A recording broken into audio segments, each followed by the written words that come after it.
Hello, this is the January video chat. And I've been asked to deliver some Stop Killing Games news. The signatures are finalized. So that means, and yeah, we lost about 100,000 for invalid, but the rest are good. So now that's going to be going to the EU Commission in Brussels, probably sometime next month. And there's a lot more that I can't talk about yet. So unfortunately, there's not much news beyond that, but it's good though. It's mostly good for this thing. That'll probably get, I'll probably talk a lot more about that in about a month, something like that, but we'll see. And actually, this one's more last minute. I wouldn't, I don't think this one's going to change things so much. It's more like a start. But volunteers working with Stop Killing Games has set up something to try and do something similar for Anthem, what we do with the crew. But it didn't have as much prep time or as organized. But they have a Reddit thread going on, and I'll link to after this or on the YouTube stream. I personally, I think that's going to be redundant for France. I think France, we're going to get 100% fair treatment, but what this might be, what this might do in the long term if they keep it up, and I think there's going to be more volunteers, is that this could create kind of sustained pressure. And in some areas, I think maybe even the UK, you might be eligible for refunds already. And that's what they're going to kind of look more into. So it's going to be kind of like a chipping away thing, but that I see that all that as a bonus, not like the main columns of attack that we're doing. So I think that's it for Stop Killing Games news. Again, I have like 10 things I could say, but I'm not allowed to talk about any of it. Or some of it I could say, but I should wait. So that sort of thing. Sorry I don't have more for you at that time. Just there's a lot going on. It's much more about like kind of political maneuvering at this point. So for regular videos, they're coming. Sorry I haven't gotten more out yet. I am working on it though. Freeman's Mind should be next. Then at some point the Game Dungeon follow-up, which unfortunately does always take longer because I'm having to pull from like half a dozen or more games to talk about. Yeah, in the Game Dungeon follow-up, one of the follow-ups is almost going to be like a sequel to the official episode. You can guess which one that is. Although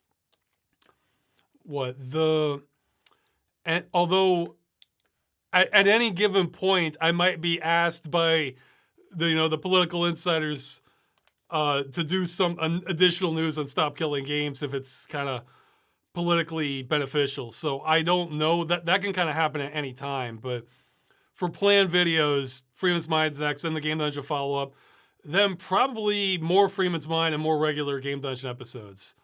So I'm behind on that. I'm sorry about it, but it's coming, I swear.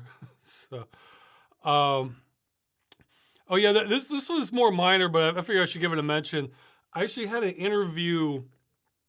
Much I've had a few interviews, but I had one that was not about Stop Killing Games, which might be the first one like that, maybe a year or two. I'm actually not really seeking to have lots of interviews. That was 100% for, oh wow. Okay, well, I'll talk about that in a second. That was 100% just to get the, signatures for the initiative. I'm not, that's the only, I think in the earlier video I was talking about like spamming myself. That was the only reason. So now I'm fine if people can forget about me completely. And if they want.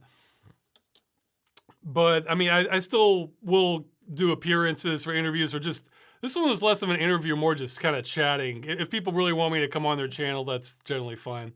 Well, one example like this is MSG Gaming.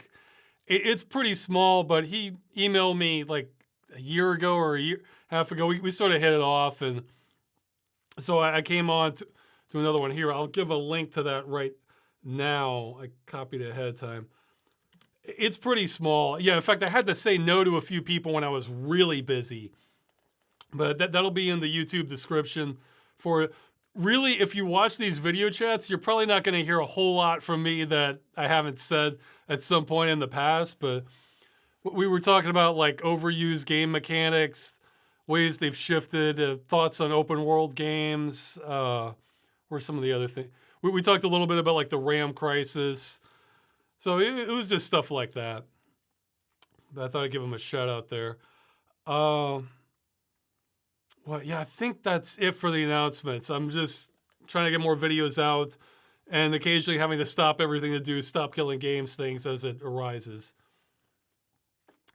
So, oh yeah, and okay, they're saying I have both laptop stream volume at max, but still cannot hear you. My headphones are out of juice. Can you turn the volume up, please? See, that's why I asked at the start. Unfortunately, you're coming in a little late. Because this will get fixed on YouTube. Sorry if it's too quiet for everyone else. I'm always hesitant to turn it up too much because then I start blowing things out. And actually, while I was streaming, when you saw me stop all of a sudden while I was talking, OBS gave me a notice saying it's being overloaded. That's the other thing. I had to update my NVIDIA drivers in order for the VR I was using, that like the latest update kind of required the newer ones. So I did a lot of research trying to find the current ones.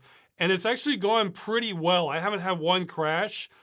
However, in an Unreal 5 engine game, with certain settings, it immediately started giving garbage input. But it's stable, so that's all right. If Unreal 5 games are going to be iffy, but the rest of my system is stable, I can live with that.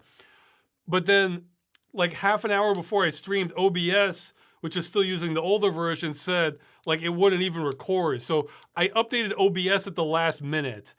So there might be a prop. Yeah, actually, am I coming through kind of like stuttery, or is it okay?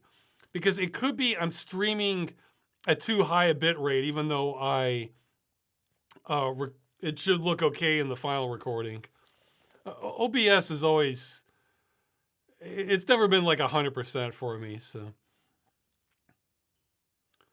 So I'm saying, when's the next Freeman's Mind? As soon as it's done, like that's when the next one is. So, sorry I don't have a harder date for you than that, but I'm still juggling more than I want to be.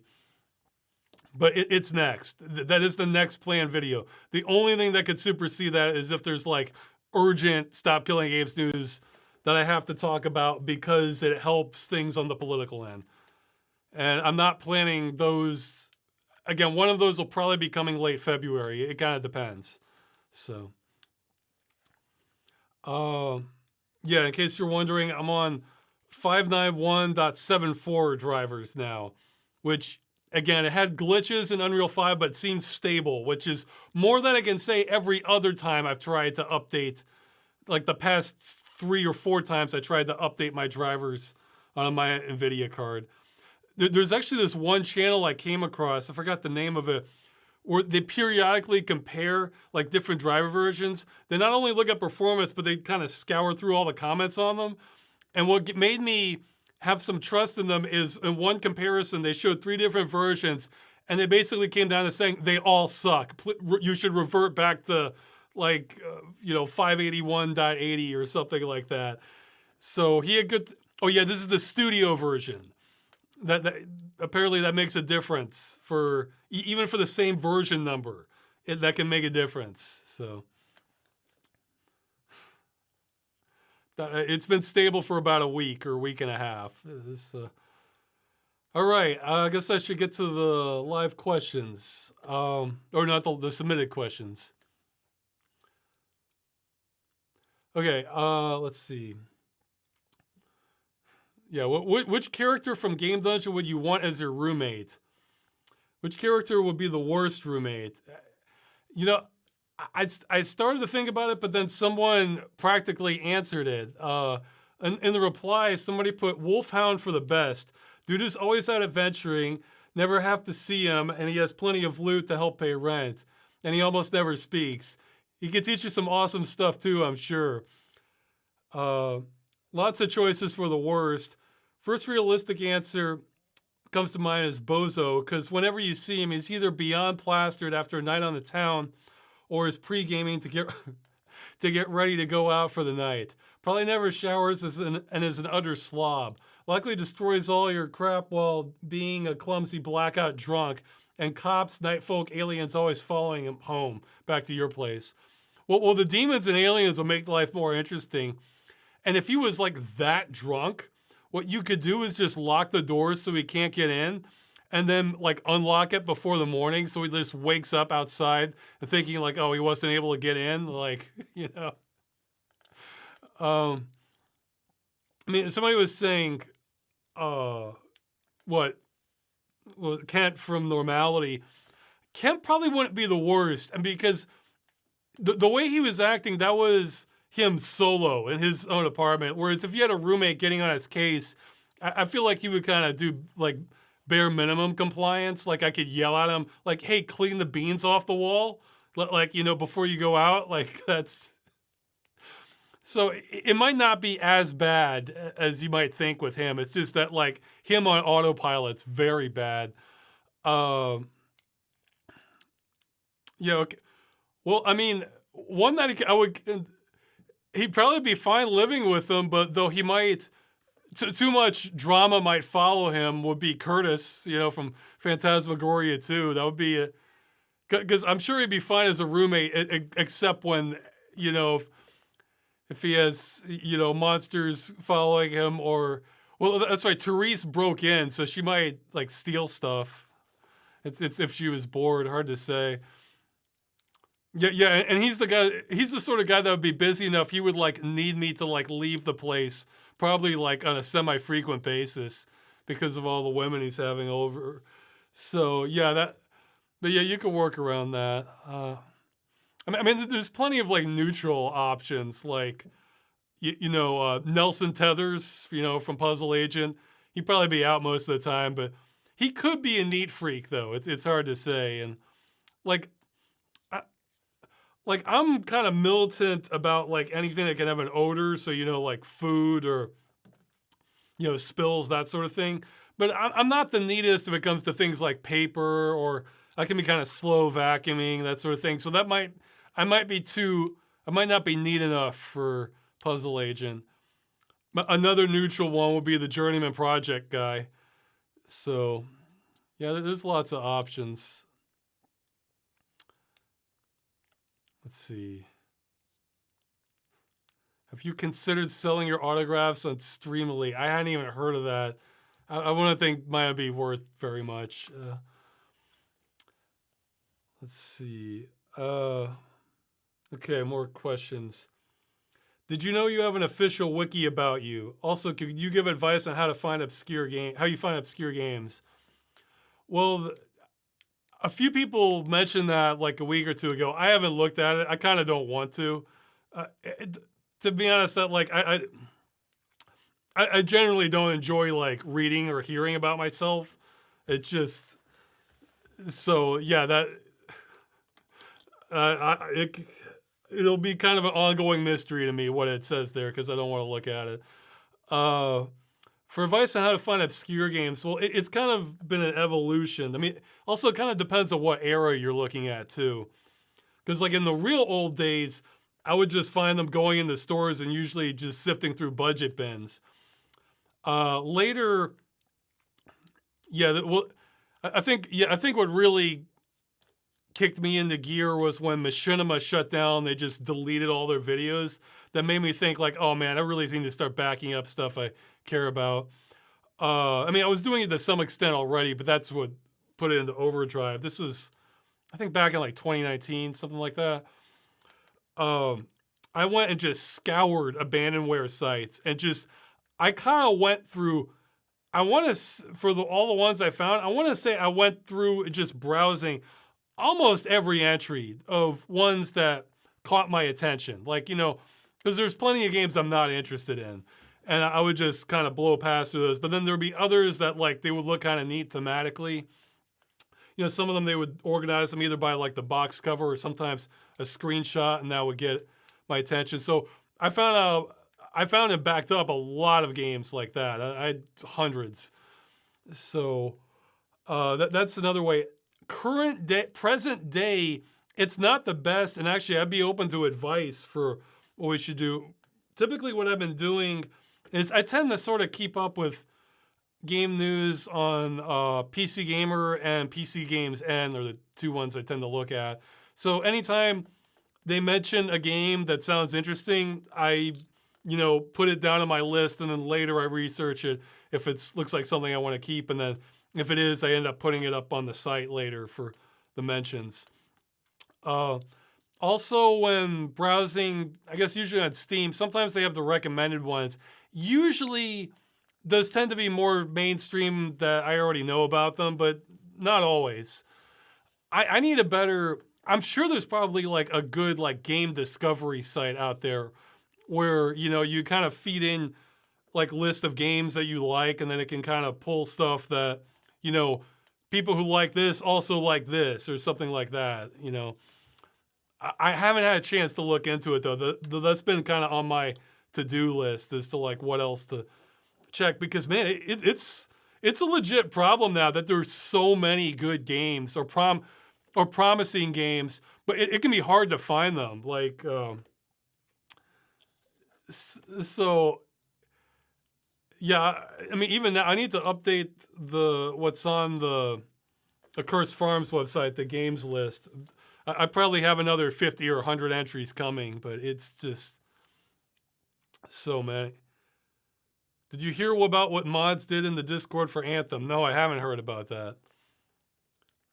What's the best Linux distribution in your opinion, and why? I'm not knowledgeable enough to comment on that, though.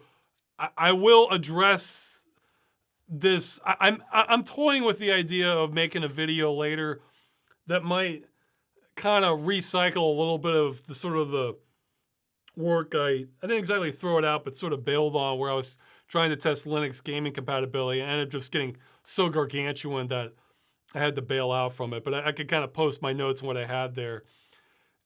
And that would be a video where I'd probably talk a little bit more about Linux in general. I was thinking, like, the theme of it would kind of be like reasons that are keeping me off Linux, essentially. And this would not be from an antagonistic standpoint at all. In fact, I would start off the video saying that, like, if Linux could do everything I do on Windows, like, I would have probably switched years ago.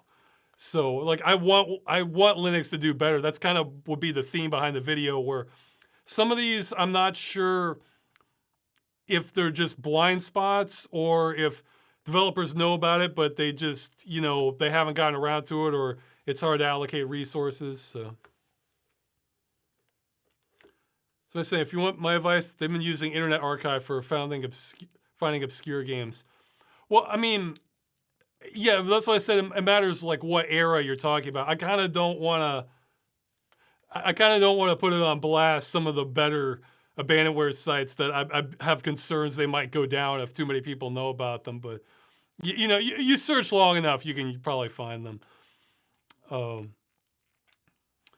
But a fairly safe one to mention is abandonia.com. But they're ones that just have backups over all kinds of things. Okay, well, another quick live question, then I'll go back to the mentions. Yeah, you can email me about that if you know some pretty good game discovery sites. Stuff where you're not just games that exist, because there's so much shovelware now too. But ones that are kind of, they're not for everybody, but if you are into those sorts of games, you might want to know about them. Like I tend to be a fan of a lot of like kind of Metroid clones if they're done well and have a good atmosphere. That sort of, and they're not insanely hard, But yeah, rosswscott@gmail.com. You can email suggesting that. But so I was saying, what do you think about GTA 6? Do you have plans to play this game? Yeah, probably eventually, but I'm not in any rush. I still haven't played 5. Like I'm up through 4. Like so I've played 3, Vice City, San Andreas, and 4. And like I don't know, it's kind of weird because it's the sort of thing where objectively, this should be like the most amazing games ever. But I kind of feel like I've sort of seen it and it's not kind of wowing me the same way even like a smaller scale game would. But I think it's maybe just exposure or preference for certain gameplay because, I mean, it was amazing playing like the early ones. And I don't think like the quality's gone down on the newer ones. It's just that like, I feel like I've kind of gotten a feel for how it goes, or it's hard to predict exactly what's gonna like interest me or something,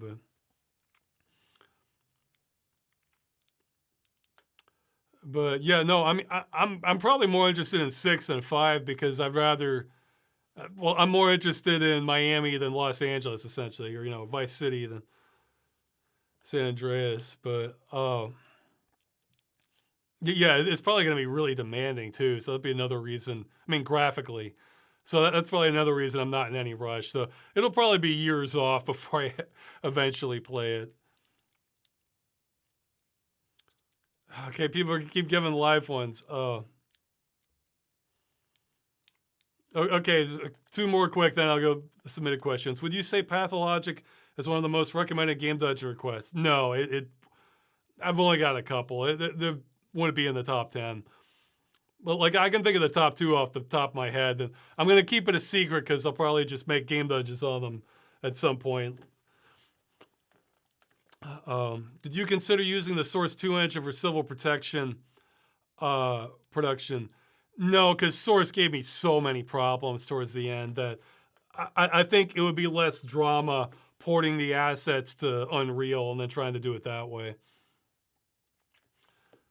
But we'll see. It sounds like, from what I'm hearing, it sounds like Unreal 5's having like a lot more cracks show in terms of how it functions. Though I'm wondering how much is related to performance and how much is just like actual straight up bugs and like, instability. Because the latter is a real problem. Performance isn't that big a deal for machinima, as long as you don't have to render real time. If you don't have to render real time, fine, chug away. So I think I would have to go with 5 too, just because of the, what the hell is it called? It's not Make Human. Their facial capture or face generation. I forget exactly what it's called. I'm sure everybody knows what I'm talking about. That's going to be key. I'm going to need to spend time on it to kind of reduce the fidelity of the graphics, because those look, semi-human, and I'm thinking, no, that's going to be on the wrong side of the uncanny valley. So if I can like demake them, maybe make the textures lower resolution and a little more polygonal, then it should work out, I think. Yeah, somebody's saying Godot is great in their opinion. Well, the thing is, for machinima, it's all about animation. Like I've said before, animation is like the sun. Everything else are like mapping, physics. Those are like planets revolving around it. So I need whatever has the most ease of use after learning it, that can let you do the most things with animation for whatever engine I'm using. So, and as many shortcuts as I can have. So, if learning curve is all right, it's just that once you've gone up that learning curve, I need like whatever lets you do the most with the least amount of agony essentially for animation. So the requirements are kind of different than for like a regular game. Okay, more questions. You've sometimes lamented about stories becoming soap operas due to character, melodrama, and whatnot, but at the same time, you also state the importance of having characters you care about. Of course, those two things aren't one and the same by any means. I'm just wondering, at what point does a story go from being character-focused to becoming a soap opera to you? Where's that nebulous, abstract line drawn? Well, I think the first thing to look at is like, what's the goal of the game, or what's the goal of the story? Because, like, a lot of it has to do with your expectations and how the delivery of it. There's kind of two things going on there.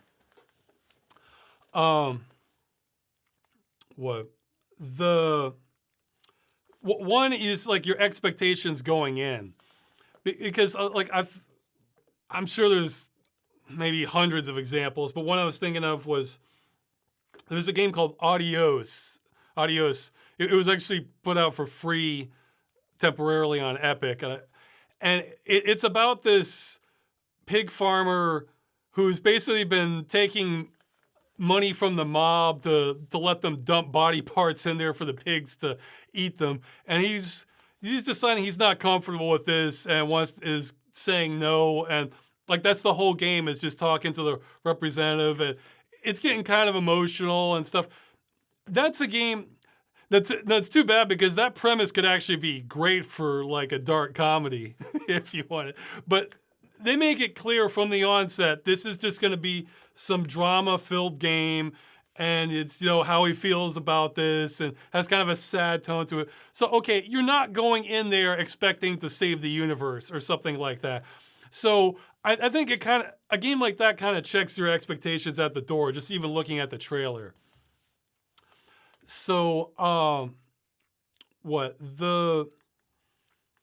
that's half of it. So if you started off, you know, with like a big space adventure and you're like shooting troops, and then you pivot to just like, let's talk about like relationship problems for like the next 20 minutes. It's like, well, what the hell are we doing here? You know, you got to figure out like, what is it that should be the highlight? And for that perspective, that's another element of it. Like I'm thinking of like something like with Life is Strange. Okay, Life is Strange obviously wants to go the big dramatic route with what it's doing. And like that's fine for that kind of game, but then they're also starting off pretty early on that she can control time. She can change the timeline. That's like mind-blowing in itself. And like that, to me, that should, the whole story, if you're gonna have that the whole story should service that.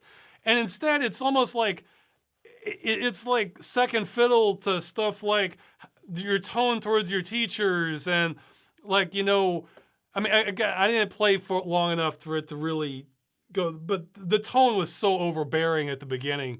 I feel like the critique is fair. You know, like how you respond to other students or something. Whereas compare that to something like Back to the Future. Okay, Back to the Future obviously isn't trying to be dramatic. It's trying to be like a fun comedy adventure. But the point is, he goes back in time, he's stuck.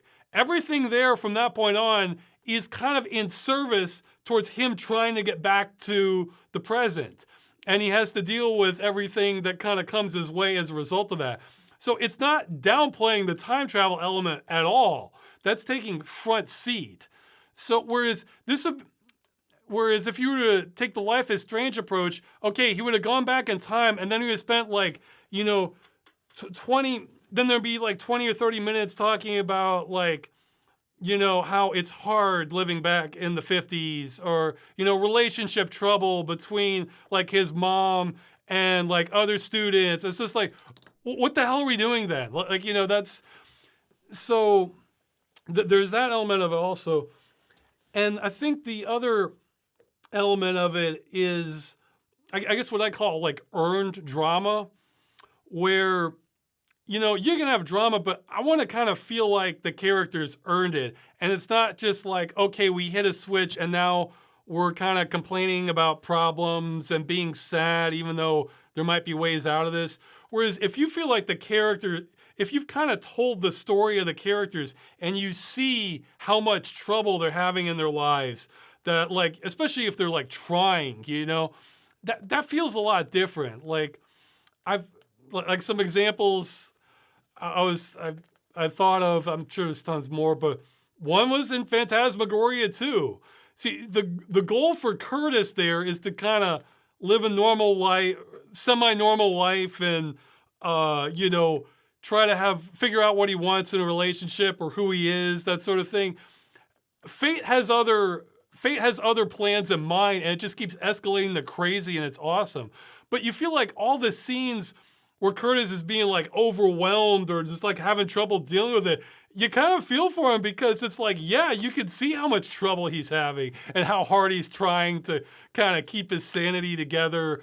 and stuff like that. So, uh, like, and this isn't a gaming example, but another one I feel like it's totally earned drama is the movie Requiem for a Dream, where it's about, heroin addicts trying to struggle to, keep their lives afloat or kind of succumbing to the addiction.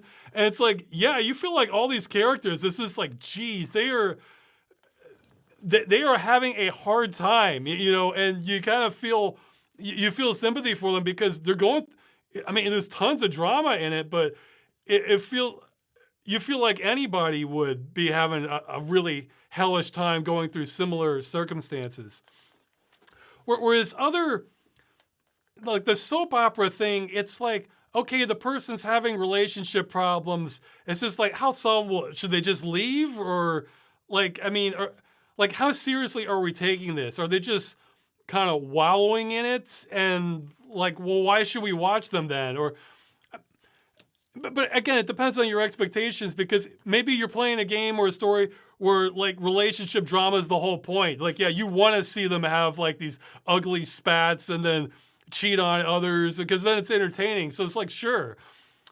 Oh yeah, I remembered another one game with drama. Silent Hill 2.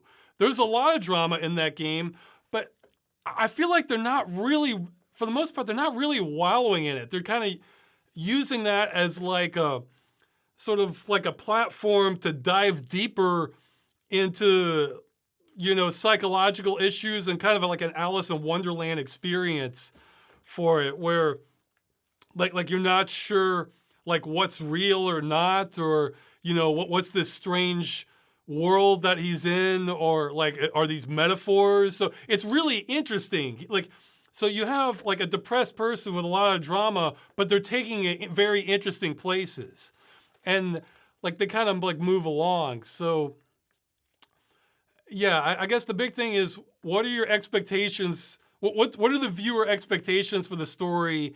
And two, like, how earned does it feel? Like the more drama you're throwing at them. Like if it just feels like, these people are just creating problems for their own sake and it's getting in the way of the bigger story, then that's when it starts kind of feeling more like the soap opera element. Have you heard how bad the new Silent Hill movie is? No, but I'm not surprised. I mean, if you're gonna bet on a video game movie not being good, you're gonna win most of your bets. The original was pretty decent, actually. I mean, it's not like best movie ever, but it was pretty decent for video game movies. I'd say it's like in the top 5 easily, maybe top 3. So yeah, I guess just watch the original, the original adaptation. I mean, again, it's not amazing, but considering the competition, it's way, way above average compared to the average video game movies. So, oh, I disagree. Somebody's saying the Doom movie is actually one of the best game movies. No, I think they could have done a lot better on Doom. I think with Doom, what they should have done is just mimic Aliens, the movie, except instead of aliens, it's demons, and just go, make it kind of a bug hunt, and then it gets overwhelmed, and then, just turn it into all an action, have more hell elements. I was disappointed by the Doom movie. So I'm saying, why did you stop streaming video games on Twitch? Well, I haven't like stopped. I just suspended, I guess, because I got so busy. That's why. And it's like if I haven't had more regular videos out, then I feel guilty doing it. I want to have more normal videos. Okay. Would you ever like to go back to school? If so, for what and why? Would it be a continuation of your law degree? Well, it's not exactly a law degree. Criminal justice is different from like formal, like practicing law. It's more in the enforcement angle, or something else entirely. No, I have no desires to go back to school if I don't have to. Now, in the past, I thought it might make sense to like study something like finance, actually, not because I have like a burning desire for it, but then I probably could have made money in like, had like a stable retirement, and just do more things, more of my own personal projects without having to worry about money as much. Though I've learned, I don't know how much of that is finance, how much is economics, but I've learned what they teach in economics. Some of it is just so backwards, and like it almost feels like the Middle Ages for medicine, where like I've heard there's like an understanding, like there aren't good, from what I've heard about what's being taught, there aren't good there's not a good strong grasp of like natural resource limits. And like there's kind of an understanding, like if you run out of one resource, then something else substitutes it. Well, sometimes, or like limits to growth. It's kind of it's not that everything they teach is false. It's that like it's so. One analogy I heard was it's like it's like trying to get the full picture of something by looking through the keyhole of a door. Where because I mean you have basic things like supply and demand, but there. I heard another good quote, about, well, this wasn't about economics specifically, but the same mentality of being ecologically blind. So, and I think there's a whole lot of that going on. But, geez, well, okay, so I probably want to do that. Like, if I had to just go, like, let's say I had to do a different career and wanted to go to school for that, I might consider electrician. I mean, I did some of that in high school, that there was an option to do like electronics. I did some of that. I could see myself being happy enough like wiring houses or, fixing existing electrical problems. So, and that would probably be relatively employable too. But yeah, if I just want to like learn about something, I probably wouldn't want to go back to school over it. Just because school's not fun. Yeah.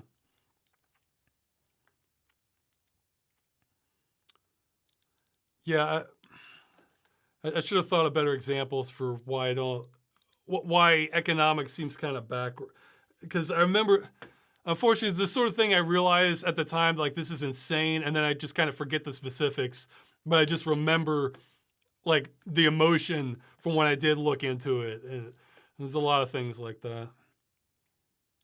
So I was asking, what's your latest rant topic? I'm not really looking into the rants. Sort of come to me, I guess. I don't really seek them out. What things from the USA do you miss in Poland? Not a whole time. I guess being able to not knowing more English speakers, so it kind of cuts down on how much interaction I have socially. I mean, I guess kind of miss the environment I was in, where in Virginia, so it was kind of like mountainous forest everywhere. I kind of miss that, but yeah, I guess in the past, computer hardware was cheaper, but now everything's going crazy, so that wouldn't mean much. I mean, not a lot. I guess mostly just English speakers and mountainous forest. Well, okay, I guess at the time that might be changing. Cleaner air, because in winter it's just horrendous in Poland in some places. I mean, it's not really good anywhere, but it's particularly bad in many places where you're practically choking on it. Any funny stories about local politicians? Not that I have. I guess like on the national level, things are getting. Look, it's not that it's not serious. The consequences of it could be enormous, but I mean, I just find the whole situation with Greenland right now ridiculous. What's going on? I mean, it's almost parody level. But if it keeps going the way it could become extremely serious. But it's just almost again, it's almost parody. What were some of the most extreme bits of culture shock you had when you began to live in Poland long term? Anything you had real difficulty adapting to, or maybe something that might have been different at first, but you ultimately ended up preferring compared to how it's done in America? Well, I mean, I came here relatively open-minded. let's see, I wrote down a couple notes. I've been asked this one before, but like the big ones. Well, yeah, I guess like the biggest critique I have about Poland would be air pollution in the winter. I mean, it's basically the Victorian ages because it's not even just that they're burning coal. It's that like every house across every district is burning coal, lignite, if not trash. So it's so distributed, the pollution. If like a coal plant's going to have pollution, but at least they can have some filters on there on the industrial level. Whereas if you just spread everything with no filters across like every town and city, it's so backwards. Because I mean, so many things, a lot of things, I feel like I'm the outsider, so I'm the one who should adapt. That's when I feel confident saying, no, Poland is backwards in that sense. Because I mean, it's kind of objectively poisoning people just on a real low level, or maybe not so low, depending on the time scale and the intensity you're looking at. And that's, yeah, I mean, it's just, like, I think that aspect of it is terrible. But, what? Outside of that, some things, I remember just smaller things. Like one was, kind of a cashier's giving you a pretty hard time if you don't have exact change or close to it. That one took me off guard. Let's see. Yeah, I made a joke before. Like the ideal customer in Poland would be like you know at like fairs or carnivals, you'll have those guys with like the change belt selling stuff. So they just go like chicka chicka chicka chicka, and then give you. So, because they have like tubes of different coins, so they can give you the exact change pretty easily. That's kind of like the ideal customer in Poland. Another one I had was like reverse culture shock, where you know if you go to a mall or something, I was expecting to hear like either Polish or European songs. And instead, it was still all the top 10 or top 20 songs from USA. Like even though you're in a completely different country, so.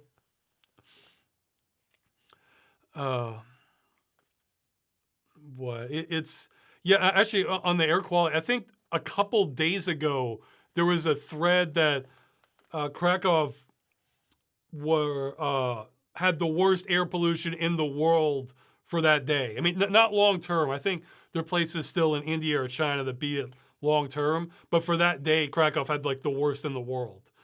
I mean, I'm not there, but it wasn't much better here a few days ago, where it's like even if all the windows are shut, you're kind of clogging them, the pollution's still coming in.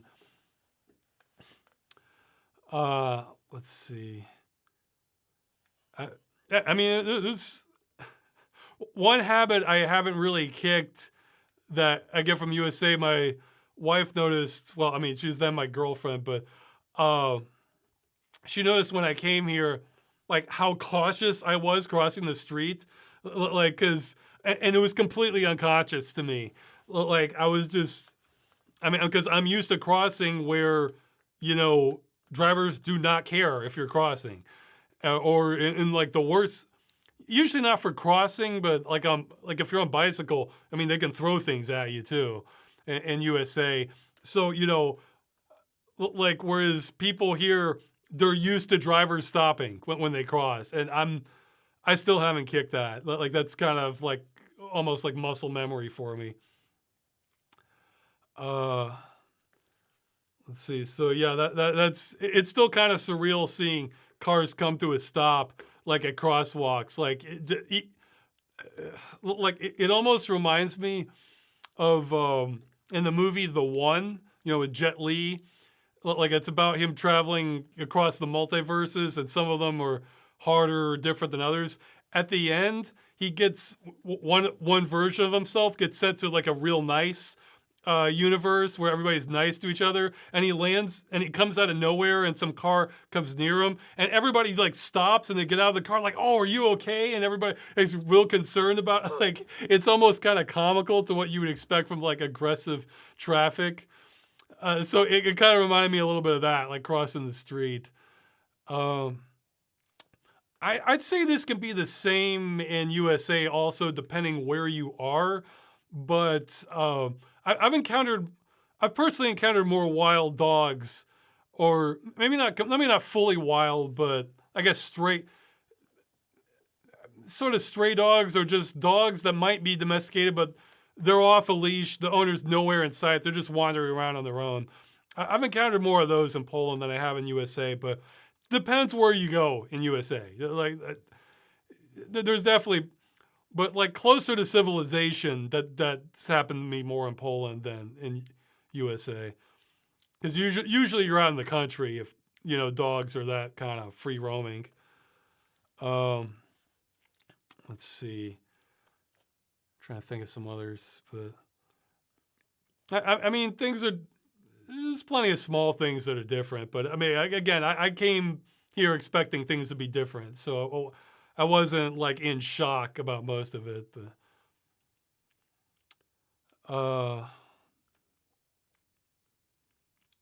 do you enjoy Freeman's Mind, or is it an obligation at this point? It's not. I mean, I don't mind doing it. I mean, it can have good moments, but it's obligation in the sense that I feel like I should do it. And if there was an obligation, I'd probably be working on another project. So it's not that I hate it. It's that I probably would be working on something else instead. But I definitely feel like I owe people. So, Ross, will you continue the David Cage saga in 2026? I don't have plans to, but it could. I mean, I need to play more of his games. I tried to start with the worst since after doing Fahrenheit, or what I've heard is the worst. So I started playing some of Beyond Two Souls, and then I kind of gave up on it, and then I ended up watching a playthrough, and then I'm glad I watched a playthrough, because that's one. Yeah, that one's like really like in the middle for the soap opera point, because you can't. Yeah, that one's like right in the gray zone, talking about like the soap opera element, because yeah, they really are milking it for the drama, but they're not really hiding it. So but it is kind of competing against a much cooler concept, which is that she can kind of like astral project her, well, not, it's not herself, like her like ghost image brother self, and then you're dealing with like a separate reality of other souls trying to get through. To me, that's like way more interesting than all the drama. So, but there really are kind of putting the effort in on both areas, but it for sure the drama kind of drowned me out. It's like I did not last long on it. Like I gave it maybe 45 minutes or an hour or something like that. Then I was just like, no. And then I went through, watched the playthrough, and then I skipped big chunks of it too. Those are frustrating too, because the production value on it is so high. Like, I mean, it's just, you feel like they spared no expense on the production. Like, the graphics are fantastic. And the set pieces and everything. So, but yeah, I guess I'll probably do. Well, I think I've heard Heavy Rain's better, but I'm kind of more interested in Detroit Become Human, thematically from the sci-fi element. But I have heard people saying the gameplay on. Well, I'm probably most interested thematically in Omicron, but I have heard people say the gameplay gets just awful on that. So I may watch a playthrough of. I may just watch a playthrough of it, and if I feel like, oh man, there's so many things I have to say, then I'll go in and actually, if I plan to, but like this, any game dungeon I do, I'll play the game. So I'll slog it out on if I decide to do a game dungeon on it. But so yeah, I might do Heavy Rain next, because I'm going to be interested in the more kind of sci-fi or fantastic stuff. And Heavy Rain sounds like it's like just like a well done murder mystery or something. So I might try that one next out of David Cage games. Any updates on the movie? Well, the plan for that is once I get a few more normal videos out, then I'm gonna really be diving into trying to get the pipeline going on the movie. So there's absolutely more gonna be doing on it this year. Yeah, and well, I forget what I said last time, but my plan is to really have a very solid push forward on it sometime this quarter. So, do you realistically, okay, there have been sketchy rumors about Half-Life 3 the past few months.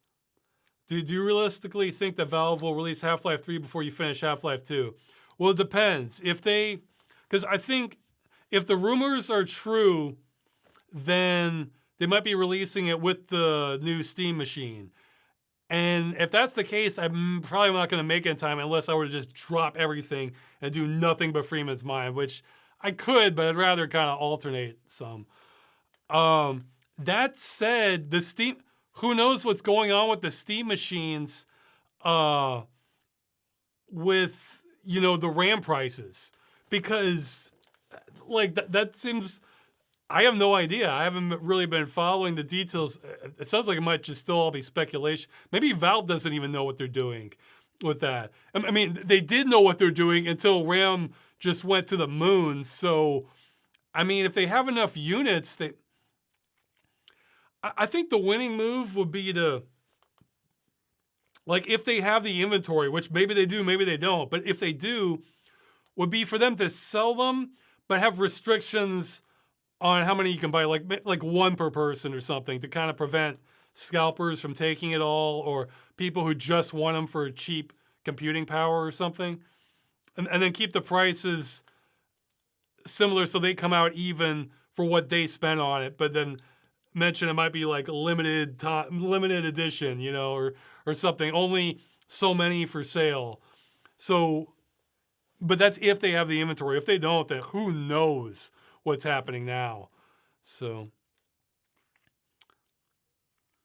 yeah, if they kick, but that's assuming the rumors are true also. So if Valve does not have Half-Life 3 the Steam machine, maybe I can beat them. So we'll see. But yeah, if it's gonna come out in 2 months, then no, I can't do it. So what is your favorite movie that you feel like no one is... Okay, we have a double negative here, but no one has barely seen yeah. Well, I can't think of like glowing, shining favorites I have that just nobody's seen, because usually if something's really good, somebody's seen it. I thought of a few underrated ones though. I just had a couple where people have seen them, but I feel like they deserve more recognition. Joe's Apartment. To me, that's it's not the best movie ever, but that is such a solid standard for a comedy. It's goofy without getting too stupid, or it's the right kind of stupid. Because there's so many bad comedies where they get stupid and it's painful to watch. Whereas Joe's Apartment, the dumb parts, they're just a delight. So, that's the sort of movie, that style is the sort of thing I would aspire to, that kind of movie. Joe's Apartment, it's just solid, as a comedy. Another one, comedy, which I just think is fantastic, is Goon. That one's great, Sean William Scott.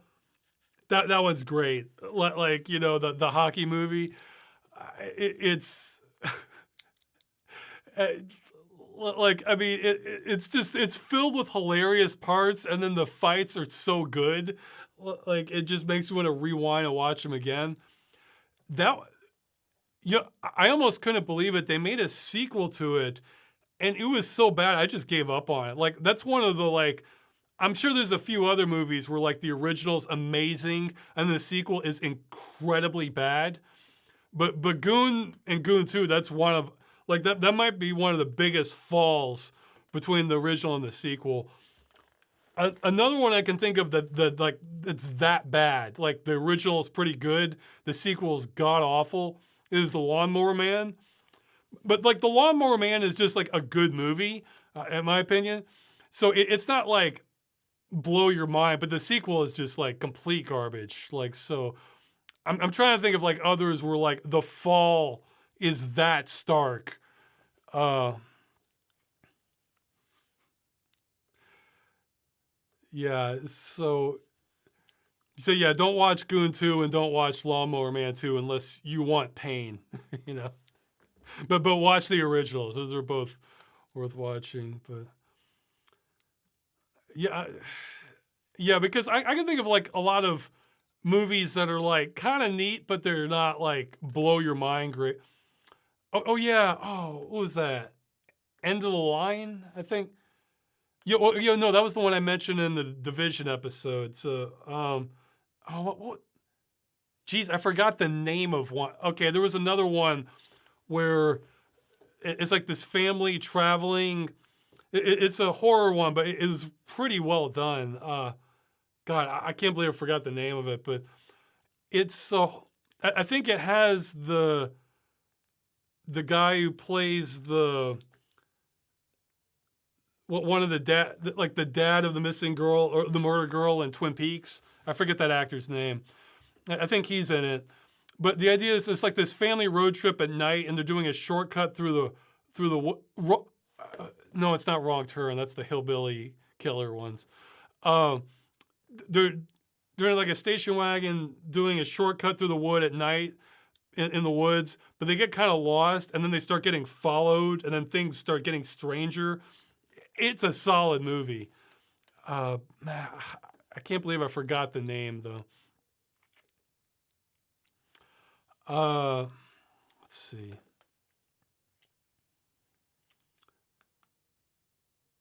Okay, well, I'll answer this quick since I glanced at it. They're saying, why don't you want to spend more time in Freeman's Mind? What's wrong with Freeman's Mind? It's kind of like, well, it's more limiting because I have to kind of like follow the track of the game. That's the thing. There's kind of like a direct correlation between how much work something takes to do versus how original and more creative I can get. So like at the top would be stuff like Civil Protection or just fully animated shorts where I'm like writing the whole script. Or again, it doesn't have to be me writing the script, but if I had a Dynamite script that I would adapt, that would be fine too. And like at Freeman's Mind, I'm pretty much on rails. I have to just follow the game and adjust to that. And Game Dungeon is sort of in the middle where, I can choose the game. I can kind of decide where we go, what we focus on, that sort of thing. But it's still a bit limited to it. So, but that all accounts for the work level too, because Freeman's Mind probably takes the least amount of work. Game Dungeon takes more, and then animated original stuff takes the most work. So, just not necessarily in terms of writing, but just the production, making it. So, okay, so I've been asked this one before too. I might start getting pickier on the questions now. What's your favorite dinosaur? Also, have you played Baja Edge of Control? No, I haven't. Let's see. Edge of Control. Let's see. I don't even recognize the name. Oh, okay. That's driving game. Well, I tend to be a little more biased against games in the desert. The game looks solid from the screenshots, but that's not going to be like. There usually needs to be more to pull me in for a desert game. But yeah, it looks like if I did like deserts, it looked like it would be fun. So, what's your favorite dinosaur? Well, going by the Jurassic Park interpretation of dinosaurs, my favorite was the Dilophosaurus with the, it would spit venom and had the frills around it like that one lizard. I forget what that lizard's called. Have you watched any more Star Trek since you made the Symbiosis video? I've been watching more of Enterprise, but I still have a ways to go on it. And so far, from what I've seen, Enterprise is extremely consistent. Like I haven't seen one episode like, oh, that's great, that was amazing. But I haven't seen any episode where, oh, that was terrible. So it's just kind of keeping that baseline.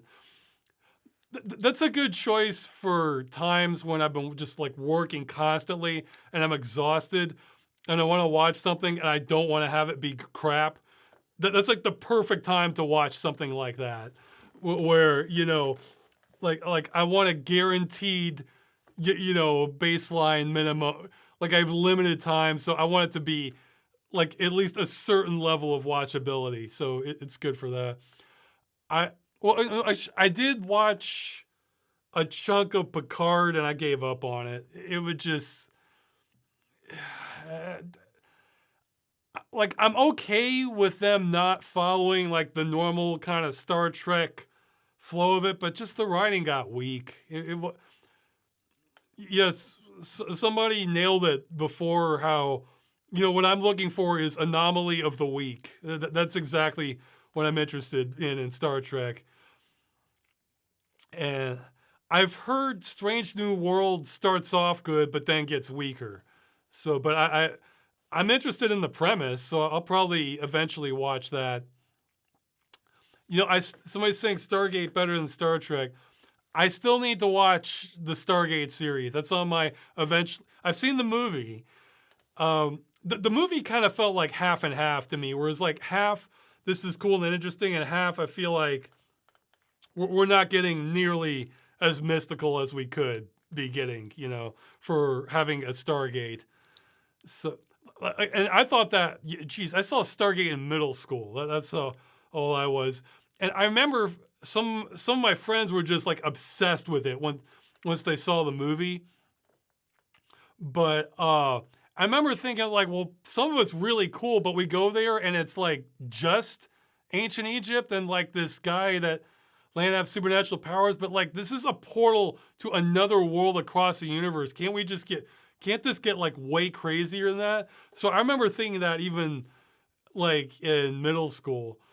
But yeah, I know the series has a cult following, the regular and Stargate Atlantis. So I'll for sure watch a few episodes just to see how it is at some point. It just hasn't. It hasn't been like top of my list, but I'll absolutely give it a chance. Like I have seen a meme on it before where there was a meme I really liked where I'll put a link if I can find it. Where the meme, it was something like Star Trek. It's just like, the Prime Directive says we can't interfere with this culture because even the slightest intervention could ruin the culture. Stargate, all your gods are false. Here are guns that kill them, or something like that. So it's like, I did like that. That made me more interested in the show. All your gods are false. Here are guns. Learn how to use them. Let's see. Are there any sim games you like? Do you think you may get more interested in Sims as you get older? Well, on the second half, not really, but on the first part, there are a few I'm interested in, but not really as sim games. They're just sort of like a vessel for me getting to what I'm interested in. Okay, somebody may have found the meme in the chat there. What the like the two sim games, like the sim games I'm most interested in are well, for sure I'm going to play more of Euro Truck Simulator 2 in VR. Not because I'm interested in being a truck driver and having all the authenticity, but just because I want to see like all the landscape that they've rendered. I want to feel like I took a road trip across Europe in the game. So I sort of see the sim as a means to an end for that. And that's my exact same mentality for train sims for the same reason. I don't want to become a conductor or learn all the ins and outs. I just want to like take the tour, especially in VR, where I can just see just the miles and miles of landscape that they've gone and rendered out, because just to kind of soak in the atmosphere of it. So I am interested in that. I mentioned before, the games I intend to play when I get older are probably going to be 4X games. the one, like the grand strategy stuff where you have to figure out, like, managing your kingdom and managing a war and diplomacy and trade routes and stuff like that, because usually those get kind of bumped to the back of the line for me because the learning curve on them is so high. But I figure if I'm getting older, I should do things to kind of keep my brain a little more active. So that's probably going to be, so if it is a little bit like a chore to get into it, that's what I want to get into. So stuff where I really like the theme of it and want to get into the intricacies, but normally I'm too busy to deal with it. But if I need to keep my brain active, well, learning all this junk is probably gonna help with that. So. But by and large, most sim games I'm not interested in it at all. I mean, it's sometimes they render really good worlds that I want to check out, but yeah, like with racing sims, that's another. Well, even most racing sims I'm not interested in because of they're just fixed tracks. Like if they're ones that kind of take you across the countryside, then yeah, I want to see that. Like yeah, there's a motorcycle series, Ride. I want to play those because that one looks like you're just kind of going across the countryside. Great. That's what I'm looking for.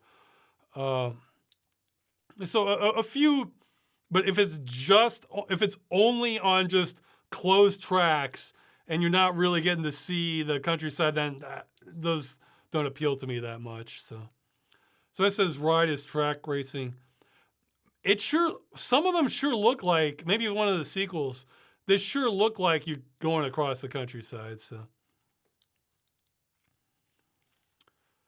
let's see. Somebody's saying, Ross, you need some fans to help you out with some projects. I bet there's a lot that would. Well, you're welcome to email me about miscellaneous things. Yeah, I am frequently playing triage with several things.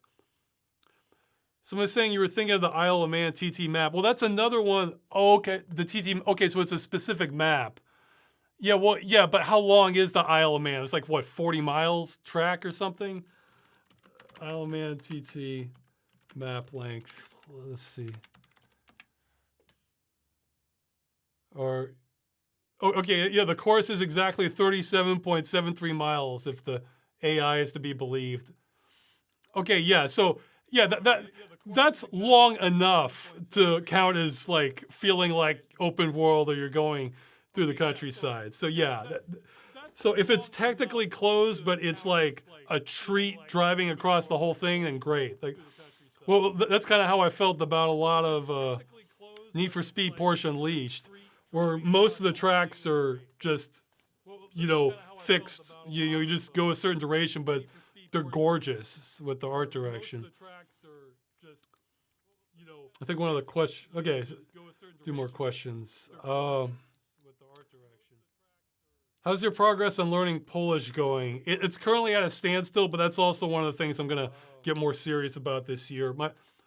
My plan is I should have done this years ago, but I'm gonna get like some of those just to have fun with it. It might help with my memory association. I was gonna get like some of those Magic the Gathering card templates, and then find artwork that goes with what with the word I'm trying to learn, and then I'll print the Polish underneath it, and then I'll probably print out copies of those and just kind of use them as like flashcards to kind of periodically learn the word. Because I just want to learn more verbs and nouns. There's an echo in the chat. Echo on stream. What's going on? Oh, geez. Okay. Okay. I think that fixed it then. Sorry about that. Oh, man. Has it been doing that this whole time? Oh, man. I hope not. Was that like just recently, or was it like just the past few minutes? Okay, good. Well, good. People can deal with an echo for like a minute or two. I think when I was looking at tabs, I just, without even thinking, unmuted a tab. So, okay, so they're saying since I swat tabs, okay, that's probably my fault on that. Okay, good. Because if I lost like an hour, so like that's bad. Like that would be unwatchable or unlistenable too. Then, um, yeah. So yeah, I'm gonna be making lots of flashcards, and I realized I think I'll use the colors to associate with the type of word. So I'll have maybe like green magic for nouns, red for verbs, maybe blue for adjectives, and then black or white for pronouns and like adverbs or something like so. To kind of sort it a little bit more. So I mean, yeah, it'll be overwhelmingly skewed towards one color, but that'll still be a way to be kind of learn some words and phrases. Okay, since I saw it, when's the next time you're gonna go on side scrollers? What did you think of them? Oh, yeah, that was all right. I guess if they invite me back, I could come. They actually messaged me. They wanted. It was about something else, but like I saw the message too late, and I sent a reply, but it was like days afterwards. Um, and speaking of tabs, how do you remove the close button?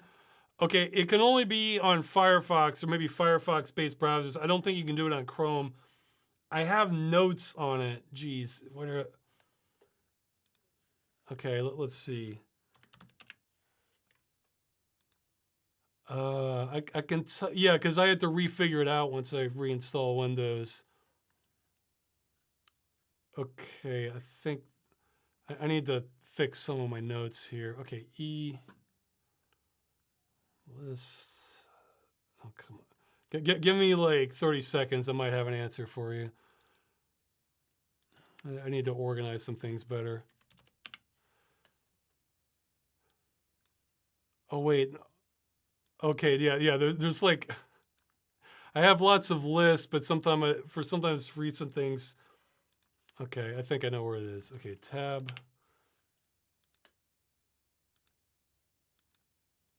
Oh, come on. It's not there. Okay, well, I have to find out myself. Oh wait, no. Here, let me try searching for close. I figured it out, but then I forgot. I think it was like a custom. It's like, I think you had to copy like a chrome.css file to a custom directory for your Firefox profile.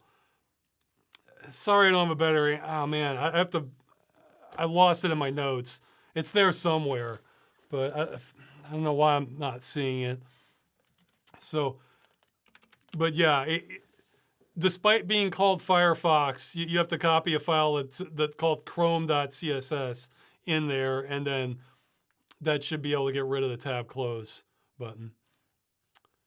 Okay, let's see, yeah, there we go.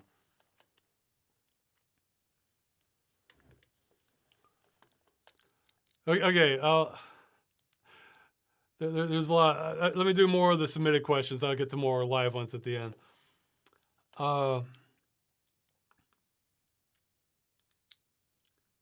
Okay, well, yeah, they're saying you noticed in your donations archive on your website, you tend to get a bump of donations that coincide with major events. Could you go through and tell us what caused each major donation bump over the years? Like, honestly, it stresses me out even thinking about it. Like, the ones I know of were, I did two videos years back. One basically setting up the donations, and another one was for an SSD to bump the resolution of Freeman's Mind because the old ones were done via hard drive. And then the two Stop Killing Games stuff, I think, boosted it.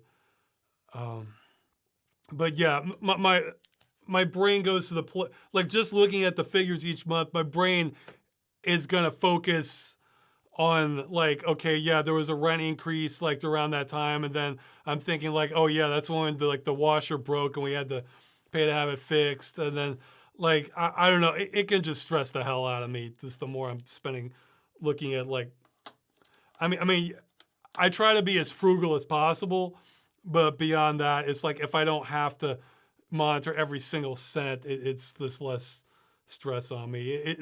Like honestly, the more I focus on that, the more I get a feeling in my stomach that I imagine if it was that all the time, that's the sort of thing you can have an ulcer on. So I'd rather not follow that up more than that. But it's all public. So. Have you tried playing Vampire the Masquerade before, or any other tabletop RPG? Well, the one I played was live action. Wasn't even tabletop.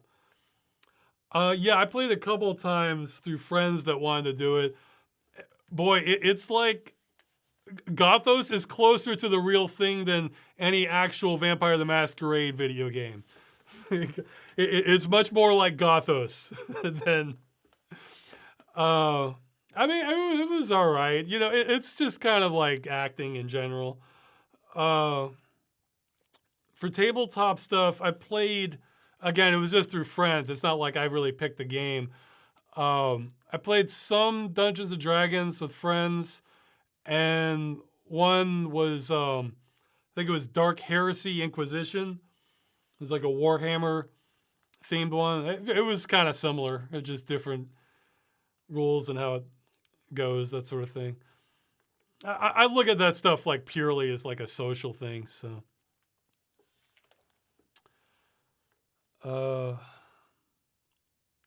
Have you been able to finally take some time off? I had a couple days I took off, but things just kept popping up. I'd really like to take off a lot more. I'm not as burned out as I was like in July and August of last year, because like my mind at that time, like you could have set fire to everything I own, and I would have been, my attitude would have been like, whatever, I just want to stop working so much. Like that would have been, so it's better than that, but I'm still, it's like halfway point is how it feels. I really would like just a long break, but that probably wouldn't be too wise, because I've been way too infrequent with the videos because of all the stuff I had to do with Stop Killing Games. That it's a juggling act. So, what would be the best way for an actual ghost to scare the living crap out of you? Do something corporeal, you know, like come at me with a knife, or, you know, or sometimes what you have in ghost movies is they like distort your entire reality. So you walk outside and instead there's just like this barren, dark wasteland, and like, you know, like whispering and like glowing eyes and that sort of thing. So yeah, I mean, I think that's the reason ghosts don't do much for me, is it's rare that ghosts have some real bite to them. Instead, they're just kind of playing, just moving stuff around, or that doesn't scare me on the same level as like a monster would. So, oh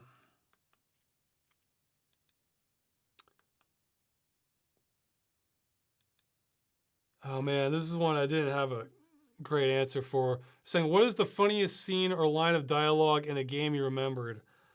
Man, I'd have to think about it. Like what?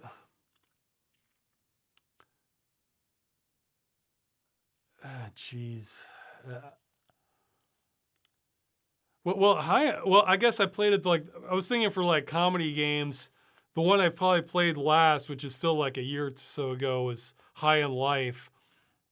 And that one had plenty of good scenes. Like, I remember like one scene that got me to break out laughing is you're being sent in to kind of do this bounty hunter job, and you're going into gang territory where they're probably going to attack you. And then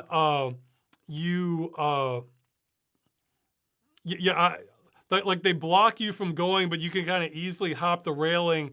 And so I hopped the railing, and they're saying like, "Hey, you can't do that." And then they pull out weapons, and so they shoot one of them, and they're like, "Oh my God, you shot him!"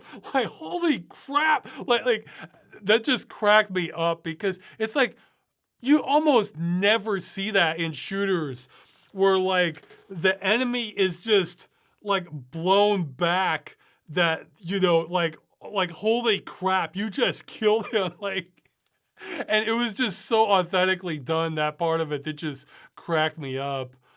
But there were a lot of funny moments in that game. Let's see, there was one I played in Yeah, it was kind of like a good setup. I mean, again, I'm just drawing blanks on a lot of them, but I think it was called Zombie Night Terror. It was basically Lemmings, except you use zombies. And there's one part where like the characters are like you're kind of eavesdropping, like trying to get the zombies to where they are. And I think it was like these security guards are like, and like I think you're killing people in like the next room. And the security guard's saying to another one's like, "Hey, do you hear something?" I'm like, it's like, no, I don't hear anything. And then you're getting more and more zombies and they're shuffling around. It's just like, I can swear I hear something. And then I think you managed to set off some explosion. And it's just like, yeah, you hear it now? Like, you know, like, come on. I think the other guy was saying like, yeah, you didn't know what you're talking about. But it's like, yeah, you hear me now? Well, there was one that was sort of accidentally funny, or it ended up being funnier than the game intended, maybe. In Max Payne, there's one point where, you know, you're going into this room of gangsters, getting ready to tear up everybody.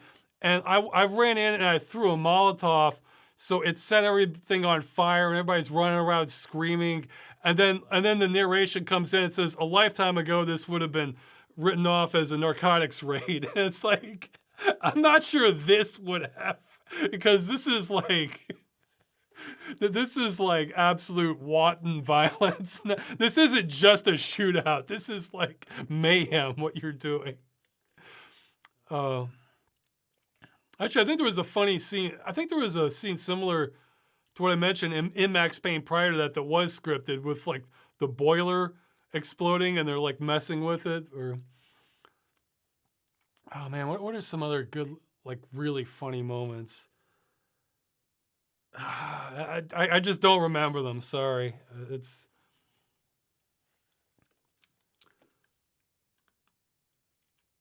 which game dungeon did you have the most fun making?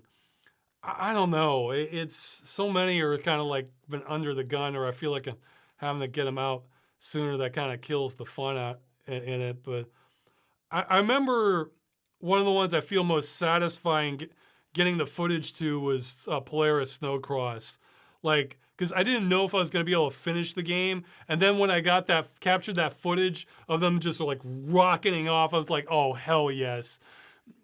That was one of the most satisfying parts, like recording it. But even that one was made under a lot of stress, because I was rushing to get that made for Christmas on top of the Freeman's Mind stuff. So I was working around the clock when I made that. Let's see.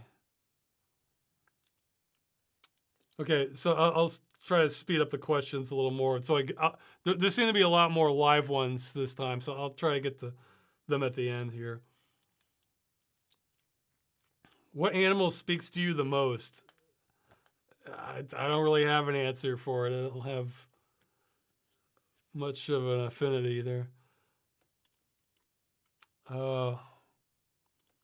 Someone's asking about what I'm going to do in Freeman's Mind when I get to the coast.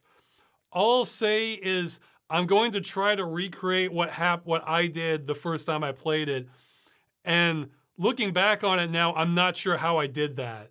So maybe there was like a physics bug when I played it, and it didn't go like I honestly wasn't sure what the hell the game was expecting me to do for part of that. So I'm gonna try and recreate it. Maybe I have to tweak values, but the way I remember playing it the first time I played it, that's what's gonna happen. So.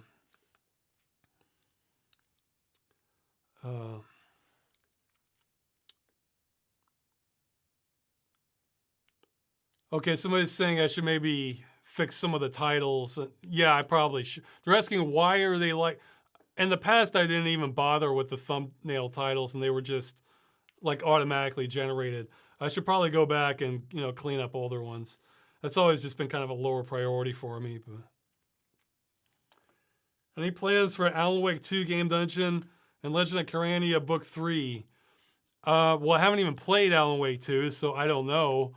And for Carania 3, not really. I mean, I might eventually, but I'd rather cover a lot more other games first. 3 is not as strong as the other two, in my opinion. The other two feel really solid, just from beginning to end. And 3, it just kind of, it's like it's okay, but it could have been better. I feel like we didn't. I feel like Malcolm's a better personality than what you got with 3. Is how I feel about it. So.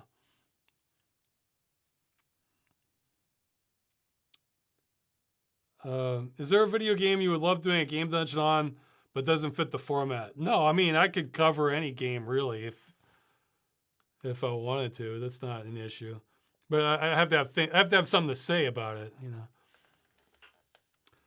when Baldur's Gate 3 was in early access, it did not have autosave, or at least they were very sparse. A lot of people complained that it should have been more prominent, while others argued that people simply need to save more. I was just wondering where you sit in and how best to implement the save feature. I mean, I don't know. Ideally, I don't like having to even think about saving the game. And just, I love it when the game developer has figured out what makes the most sense and has, checkpoints for normal people, But, I mean, Baldur's Gate 3, I mean, I haven't played it, but it's obviously a heavily decision influence game. So I can understand where you might want a lot more saves if you're like, if you're like at a fork in the road and you really want to see what the outcome is for both. I guess, but that might emerge all the time for all I know. So I guess what sucks is when you run into those moments and you haven't saved and you would save there, but you can't. So that kind of sucks if you get into that situation. But, I mean, I don't know. I guess, yeah, I mean, I don't like having to save all the time and load it again. It just the game feels less fun when you do that, to my opinion. But I think the best thing to do is either have an autosave before key parts, or else give the player kind of a clue you're coming up to something that's a big deal. Like if you're going up against a boss or a major fight, before you get there, there's like an evil looking bridge, and then there's like these giant doors you're going through, and then there's like this, skeleton. There's like bodies or skeletons of past adventures. Let them know let them know, you're in for trouble. So yeah, maybe you should save your game here. So yeah, I think if you're giving them some clues that something big's gonna go down, then yeah, you should either have an autosave or, let the player know it's coming. Let the player know, yeah, this is a good time to save your game, Are there any major goals or milestones you're hoping to reach this year? Yeah, several. Well, kind of see through what I need to on Stop Killing Games. I think, like after, well, no, okay, I don't want to speak too soon because there's the signature verification and then there's the parliamentary hearing later. But I think past all that stuff, there's still going to be more, I'm pretty sure, but less of it has to involve me, thankfully, that I know of. God. I want to learn more Polish for sure. I don't have a fixed metric, but I for sure want to know, let's say like a couple hundred more words. That would be a good metric. Want to get more of the regular videos out. I want to get the pipeline down for the movie. So yeah, movie's not going to be done this year, but I want to know exactly how it's all going to work from a technical perspective. Because that's such a, because then it's just work, as opposed it sucks on a project working on something and not knowing how you're gonna do it. Like you might know 90% of it, but the 10% you have no idea how you're gonna do it, or if you can even. And I want to eliminate that feeling entirely. So what else? Do I have more? Well, this was the most precarious, but stay off sugar. So, other things. I'm still exercising regularly already, but Yeah, those are the big ones I can think of. I shouldn't try to take on too much. Okay, somebody's trying to recommend for Game Dungeon or whatever, Xenoblade Chronicles. I don't know if it's X or 10 because, or Roman numeral 10 because I don't know enough. I know there's been a lot of Xenoblade games. I don't know if that's the 10th one or if it's just X. Yeah, they're aware I'm not big on like anime themed stuff, but the landscape of it and the sprawling open world I think I would enjoy. And I looked at a couple screenshots and yeah, the screenshots look awesome for the world. So maybe that's one I could kind of go in with like a lot of reservations on, you know. Like I'm keeping them tempered, you know. But yeah, no, the world look awesome. So have you made, oh well, yeah, okay, that's another one for the things to do in 2026. Have you made any GUI optimizations or changes, or have there been any notable industry developments since your original GUI video? I'm not aware of that many industry developments. I think there have been more of like the pie menu software options that I need to look into. I am working on that, but that's kind of off and on that I've been doing it. Where I work on it until I realize, oh God, I need to work more on other stuff, and then I drop it. But yeah, I absolutely want to make head. Ideally, I'll have the sequel to that this year, but I don't. Considering how much other stuff is still going on, I don't want to promise that. But that's definitely a goal I want to try to hit. Can't necessarily promise it, but yeah, because I want to be able to show everything I'm doing and how it's sort of evolved since the last video. You mentioned Super Metroid and Castlevania Symphony of the Night being two of your all-time favorite platformers. Which other games in those two series did you play, and what did you think of them? Okay, do you have intention of playing more games in those series? Yeah. Okay, I've played, for Metroid, I played Metroid Fusion. I've played Metroid Zero Mission. I played another Metroid 2 remake, which is essentially Metroid 2 given the Super Metroid treatment. You know, it's a fan game, but as I understand it, it's probably as good as you could ask for. Really, the aesthetics of Metroid Prime kind of threw me off. It wasn't really grabbing me, but maybe I'll give it a shot at some point anyway. But let's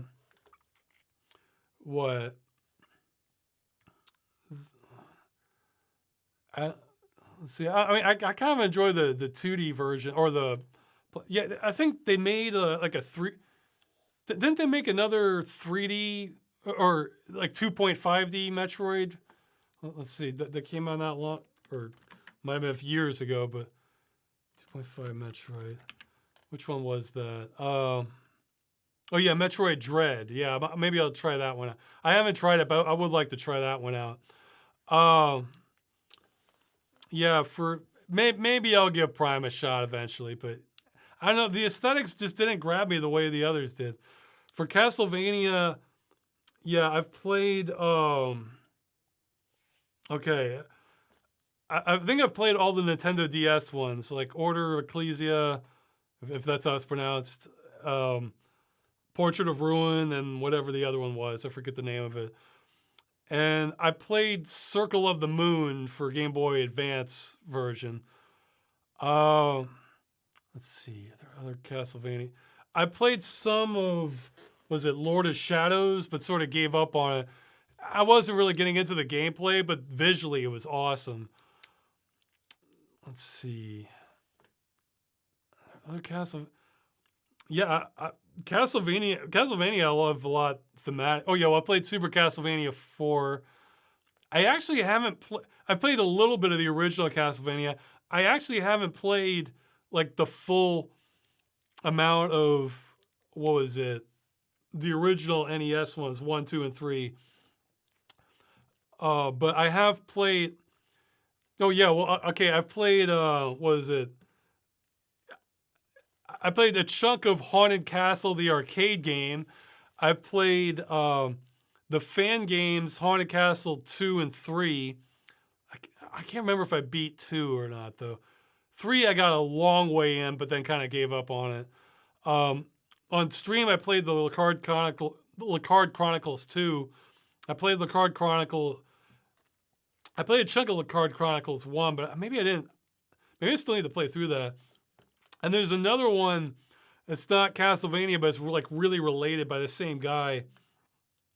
I think it was something like Chronicles of the Wolf or something like that. It's on my games list somewhere. Yeah. Let's see. What are the? But yeah, I like most of them. Like, somebody's mentioning Circle of the Moon. The thing is, the Game Boy Advance, man, the sound on it's kind of limited. Like, it's a bit. Sound chip's a bit rough in my opinion. Like, I guess it's understandable because, well, I think they could have gone even farther at the time if they wanted to. But like Super Nintendo sound runs circles around Game Boy Advance sound, in my opinion. In terms of like the musical instruments available and that sort of thing. So that always kind of turned me off a bit. And it's like a lower resolution than Super Nintendo also. But yeah, well, somebody's saying audio filters and MGBA can help. Well, are you talking about like the clarity of it, or do they actually like have different instruments that they're using? So it wasn't that it was just like rough audio. It's just that you just don't have the same range of instruments that you can make really, because there's like so much good music on the Super Nintendo, but part of that's due to the instruments that they had and for the chips available, and they used something that was, it definitely sounds a lot cheesier on the Game Boy Advance. But yeah, I liked most of this. For the Nintendo DS ones, I never really got into like the multiple player mechanic that much that you had in Portrait of Ruin. But I mean, aesthetically, those are all 3 of the DS ones are pretty solid. I forget the name of the other one. It's the one that I think it's like in the snow in the winter a whole bunch. I think it has a guy in a white trench coat. But yeah, that was the one I was turned off a little bit of it initially because it was like in a contemporary setting and it looked like it was like downtown, and there was this. I was just like, this feels like a mismatch with the mood, but then it got better as you went on. So, yeah, I think it was like, it might be Aria of Sorrow. Okay, so were there 4 for DS? I think I played all of them for DS. But Order of Ecclesio is my favorite, and visually, Portrait of Ruin had a lot of good stuff too. But the others were also decent for DS. But I might eventually try some of the 3D ones. I've heard the Castlevania 64 is not so good, but maybe I could give a shot of the PlayStation 2 ones. It was a Lament of Innocence. I don't know, because I like the theme of Castlevania, but it could be if it's going to go 3D, I'm not into that kind of gameplay as much.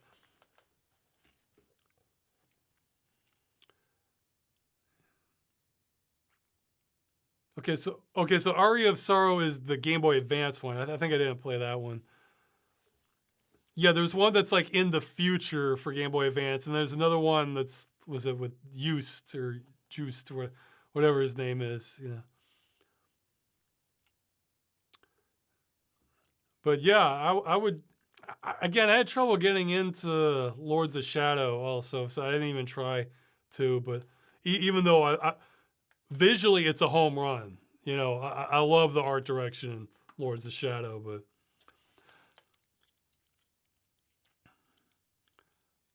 yeah, and also I felt like the music kind of fell flat on Lords of Shadow too, because Castlevania is known for having lots of great music across the series. So, okay, some are saying it'd be fun to have see me suffer through Castlevania 64. Well, maybe that'd be more of a stream game then. But yeah, no, I wouldn't mind more Castlevania games, Metro games, or successors. Ones that are just kind of copying the best parts of it and kind of thematically. keeping things similar. Okay. Could you give backstory to the making of Pigeon Hunter? That was like an assignment for school to make like a fake commercial for a show. And since I was in Pittsburgh at the time, I was trying to film, you know, just something locally. And that was an idea that popped in my head to make it look like it's, to get narration almost like it's this masterpiece theater kind of thing. But instead it's just, you know, hillbillies running around chasing pigeons. Yeah, and that's not me in the video. I mean, I think I did I think I originally did narration, but maybe somebody else did the narration for it way after the fact. There was another guy in school who was willing to do the roles for it, but yeah, we had no intentions of killing the pigeon at all. That wasn't in the script or plan or anything. But then one of the guys was walking around while that was happening and then just accidentally stepped on one and killed it. Yeah, the big guy in the video. So I figure, okay, well, since this already happened, we might as well show it in the camera. So we put that in the shot at the end. So yeah, that wasn't the plan. No, it was certainly quick for the pigeon. What happened? Okay, do you think there's a chance to see Need for Speed Porsche remastered, remade at any Porsche Unleashed, remastered at any point in the future, or maybe as a fan-made project similar to Black Mesa? Do you think there is a potential for such a project? And well, I cannot imagine that happening by Electronic Arts. However, I mean, if the fan base was big enough, maybe. I mean, sometimes, you know, fan-made projects get fanatical enough, they might do something like that. Because I was thinking, racing games they might actually be like the worst genre for abandonware, because they tend to have the car licenses, then they expire, and then they're delisted or taken off the shelves. So there's so many racing games. The only way you can play them is through abandonware, or you know, hunting down an old physical copy of them. So I imagine it's like that. So I was trying to think of how many driving games have been remade or remastered, and like there might be some more, but the only two I could think of were Burnout Paradise and Need for Speed Most Wanted 2012. No, not Most Wanted. Like there was a sequel. There was another Need for Speed game with the same name as Most Wanted, but it wasn't a sequel or a remake. It was just the same name. No, damn it. Need for Speed Hot Pursuit 2012 remake. And that remaster, it looks so damn similar. Like if you were to show me screenshots side by side, I might be able to figure out the difference, but I would have to stare at it. It was so similar, it's like there was almost no point. So, like, remakes are so rare that they almost never happen. Now that said, it got me thinking that EA, they're owned by the Saudis now, aren't they? So maybe if there's someone who really loved Porsche Unleashed or loves Porsches, you might get a reimagining of Porsche Unleashed or a sequel or something from there. And I was thinking, yeah, I'll have a link for this. I saw a while back, like, the world's biggest Hummer. And, okay, maybe I can find a picture of it. The thing's enormous. It's, like, comical. And the person the owner of it is billionaire royal sheikh Hamad bin Hamdan Al Nahyan. Let's see, the Hummer H1X3. Maybe you can probably search here. I'll try and put a picture in the chat here.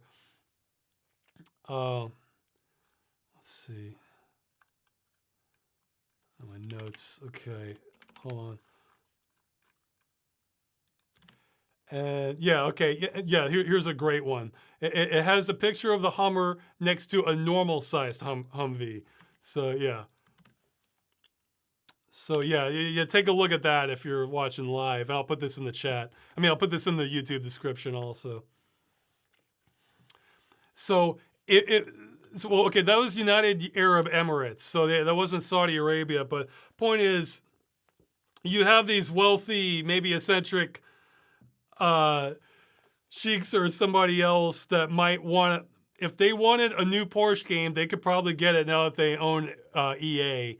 So it's not impossible. I guess just hope the new owners are car nuts, I guess, if you want that. So yeah, it's not, I could see it not being impossible we get a Porsche Unleashed too, especially if Porsche gave them a deal on the licenses or something.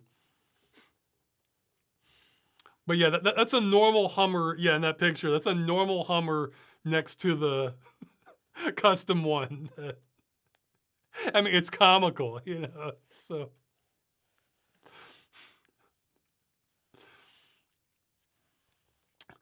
All right, more questions. Okay, maybe I should. Since the people who are running the Roblox Corporation are unfit for the job, which company should buy them out? I have no idea. I don't.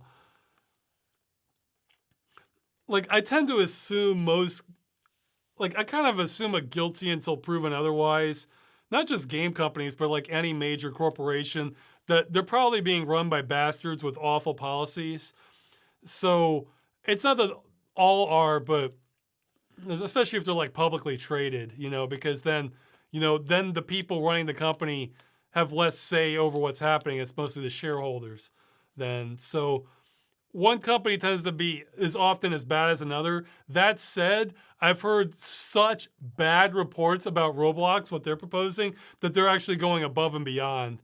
You know, like I think they already have a child predator problem on their platform. So in the midst of that, they're trying to promote dating. They're trying to promote in-game dating, online dating. It's like, how tone deaf are you? You know, like, so yes, that is actually worse than what you would expect from something like a Bobby Kotick or what they were doing at Blizzard with the sexual harassment stuff. That actually is even worse.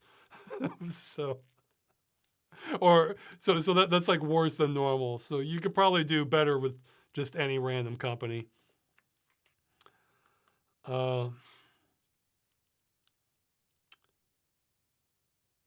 Okay, somebody's asking about what I'm using for a DAS, directly attached storage. Oh, geez, what's the name of it? I ended up getting one, and I'm trying. I have to look up the brand. Let's see.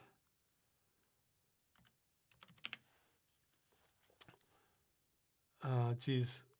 I mean, it's sitting here, but I can't see the name of the brand easily. What I got, it ended up being fine, but okay, this might have been it. I emailed. Okay, Sabrent is the one that I got mine by. And it works fine, except the fans were really loud and sounded awful. But I took it apart and replaced them with some Noctua ones, and now it's nice and quiet, so it's fine. Okay. Okay, more questions. Have video games affected how you perceive reality in any way? Like surrealism, alternative dimension, simulation theory? I ask because there's so many crazy theories of existence out there. There's some strange phenomenal events like we can't explain, like electrons changing behavior based on observation or the theory of relativity. No, not really. I mean, it's not the sort of thing I spend tons of time thinking about, because I figure it's like, even if I have the answers, what does that get me? You know? So I try to just kind of enjoy the perception of reality that I do have, you know? And I can't think of many concepts that have, like, really wowed me that came from video games. So occasionally. Like one, I'm sure there's other science fiction like it, but I think I was exposed to it first actually from was it Prince of Persia: The Warrior Within, where you do some timeline changing stuff in that, and even now I'm still kind of confused about what exactly happened. Where you're, and I really like that aspect of it, but I know I'm sure there's more, but let's see. Has the USA's tariff war affected how people treat you in Poland? If not, has anything else? No, not really, but I mean, maybe if I was walking down the street with like a jacket that had like the American flag on it, or wearing a bandana like with it, then that might be different. But I haven't had problems with it. But I'm not really like hanging out at bars either, where that might get more attention. I mean, I can blend in enough. So. Do you record the footage to all the games you play and then later decide which to do in a video on, or do you first choose a game, then play and record the footage? Well, I may have played the game in the past before I do a game dungeon on it. That varies. Sometimes I don't. Sometimes I do. It's never coming from old footage though. Like any footage I have of the game, it was recorded, like within probably the weeks leading up to the episode. So, what's the hardest and most stubborn game you've ever tried to make work on a modern PC? Well, there's a few candidates, because the ones, this might come out more when I'm talking about, like, if I later do that Linux video. But here, I think I have my notes somewhere. When I was testing stuff, I mean, for Game Dungeon, it might be Armed and Delirious was like one of the roughest ones. But let's see. Yeah, when I was doing this testing, I kind of had 3 grades. One, the game seems perfect. I gave it a green rating. Yellow, it's largely playable, but has some imperfections in it. Or red, it's awful or is unplayable. And so and there were a few. I was originally going to test Windows 7, Windows 10, and Linux. And I finished all the results for 7, and I was going to do Linux next, but then ran into complications. Can talk about that another time. But so for the red ratings, meaning red means I could not get them running natively in any capacity. Somebody's mentioned Dungeon Siege 2. Dungeon Siege 2 is on my list. Let's see. What do I have? I got... Okay, for Broken World, I gave it a yellow rating. So it looks like it had some problems. What are my notes? Okay, the notes are in a separate folder. Let's see. What did I... Okay, no, it's not there. No, now I'm curious because I no wonder I'm looking at the wrong files. Okay, I mean wrong folder. I might have what I wrote for. Oh, come on. Okay, it's probably mixed up. I have it. I know I have the files, but I don't know where I wrote down everything. Oh wait, no, is this it? No. Okay. Well, so I'm not sure. So I got it running, but there must have been some sort of problem with it. I'm not sure. It would get a yellow. These were all hardware 3D accelerated games, and it would get a yellow rating if I could not turn on anti-aliasing, but it was possible. Like, so for some games, like, it was just impossible on any platform. But if it was on, if it was on, like, you can get it running, you can get anti-aliasing working on Windows, but not on Linux, and that would be a yellow for Linux. But yellow means it mostly worked. Yeah, like a good example of like a yellow rating, remember in the Mage Knight Apocalypse episode, how you have like those white bars for the portraits, but the rest of the game works for the most part? That would be a yellow rating because it's imperfect, but it's still pretty playable. Now, the other thing is I was specifically only doing hardware accelerated 3D games because I wanted anti-aliasing. So there were some that I was able to get working in a virtual machine, but that was like an automatic yellow or lower because I couldn't force the anti-aliasing because the hardware access wasn't low level enough. So for that, okay, so for ones I just could not get running natively on Windows. This is like 7. Okay, here's what I have. Castrol Honda Superbike 2000, Crime Killer, Final Racing Cyberspace 2001, Hellcopter, let's see, James Bond 007 Nightfire. This is from a couple of years ago, though, so there might have been a fan-made patch since then.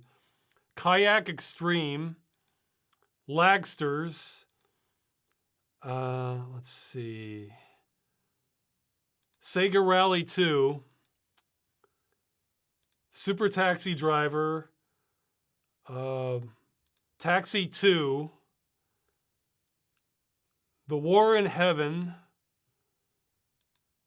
let's see, Ultimate Race Pro. Yeah, a lot of racing games in there because, again, I was trying to find stuff off the beaten path. Yeah, like I want to say like 90, maybe 95% of these games aren't even on Steam. So, USA Racer, and You Are Empty. That's one I actually played natively back on XP, but man, I just could not get it working outside of a virtual machine. So yeah, I'll release this whole list sometime if I do that Linux video of everything I was testing. Oh, and somebody's trying about the game scope for, yeah, I had drama with game scope. I'll talk about that. I mentioned that in another chat. I'll mention that in the video if I get to it. Yeah, short version is Linux can, I didn't get as far as I wanted to on Linux, but in my assessment, if I'm just speaking broadly, it's a much better state than it was, but I still think it gets kind of oversold on Linux compatibility compared to Windows, like for old games and the full functionality. And sometimes it takes a lot more steps. Sometimes it varies. There can be a lot of variants per game. But yeah, I was kind of especially going after like bastard cases. You know, ones that, this was more of a stress test. This wasn't like a typical usage test. This was me trying to find like, okay, let's find all these off the beaten path games and see how they do. So.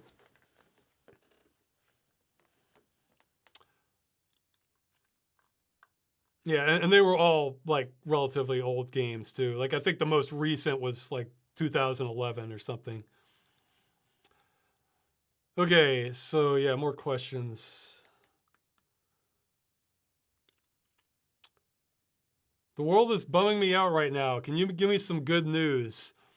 Well, I guess I guess, yeah, I meant to give more answers on this. I thought of a few things I'm looking forward to. If you are into driving games, I saw the trailer for the new Forza Horizon. It looks pretty awesome. Like, really, they've kind of been making the same game over and over since 2012, but they're doing it really damn well. So, something else with computer prices and RAM, I heard, yeah, here, let me get the headline right here.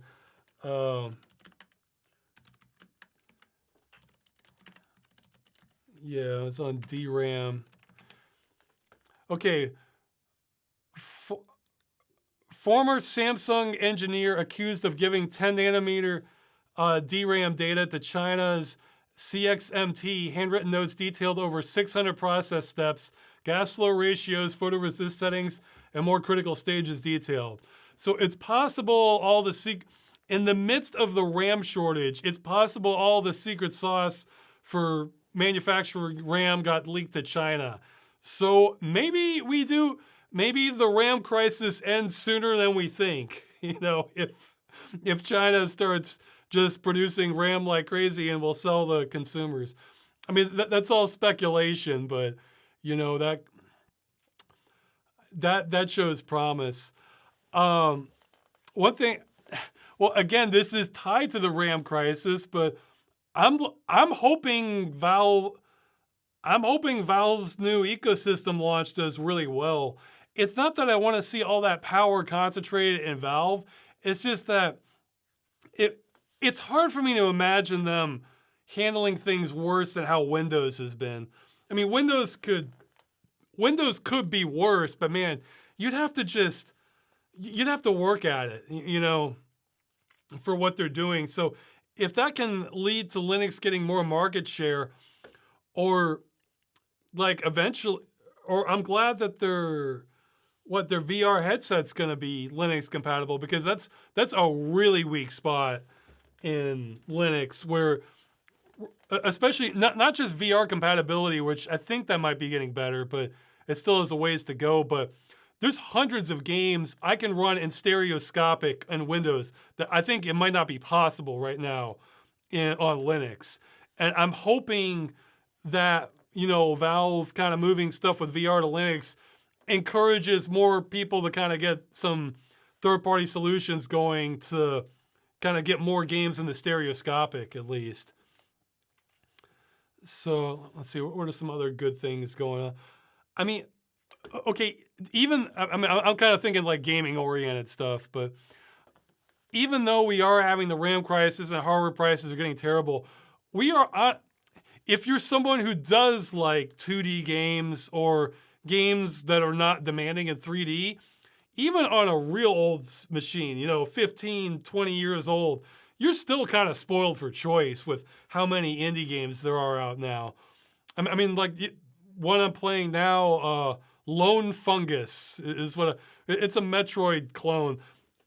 I can't think of a reason that game couldn't run on a system from 20 years ago. It's pretty solid, So you still have many, many games to choose from.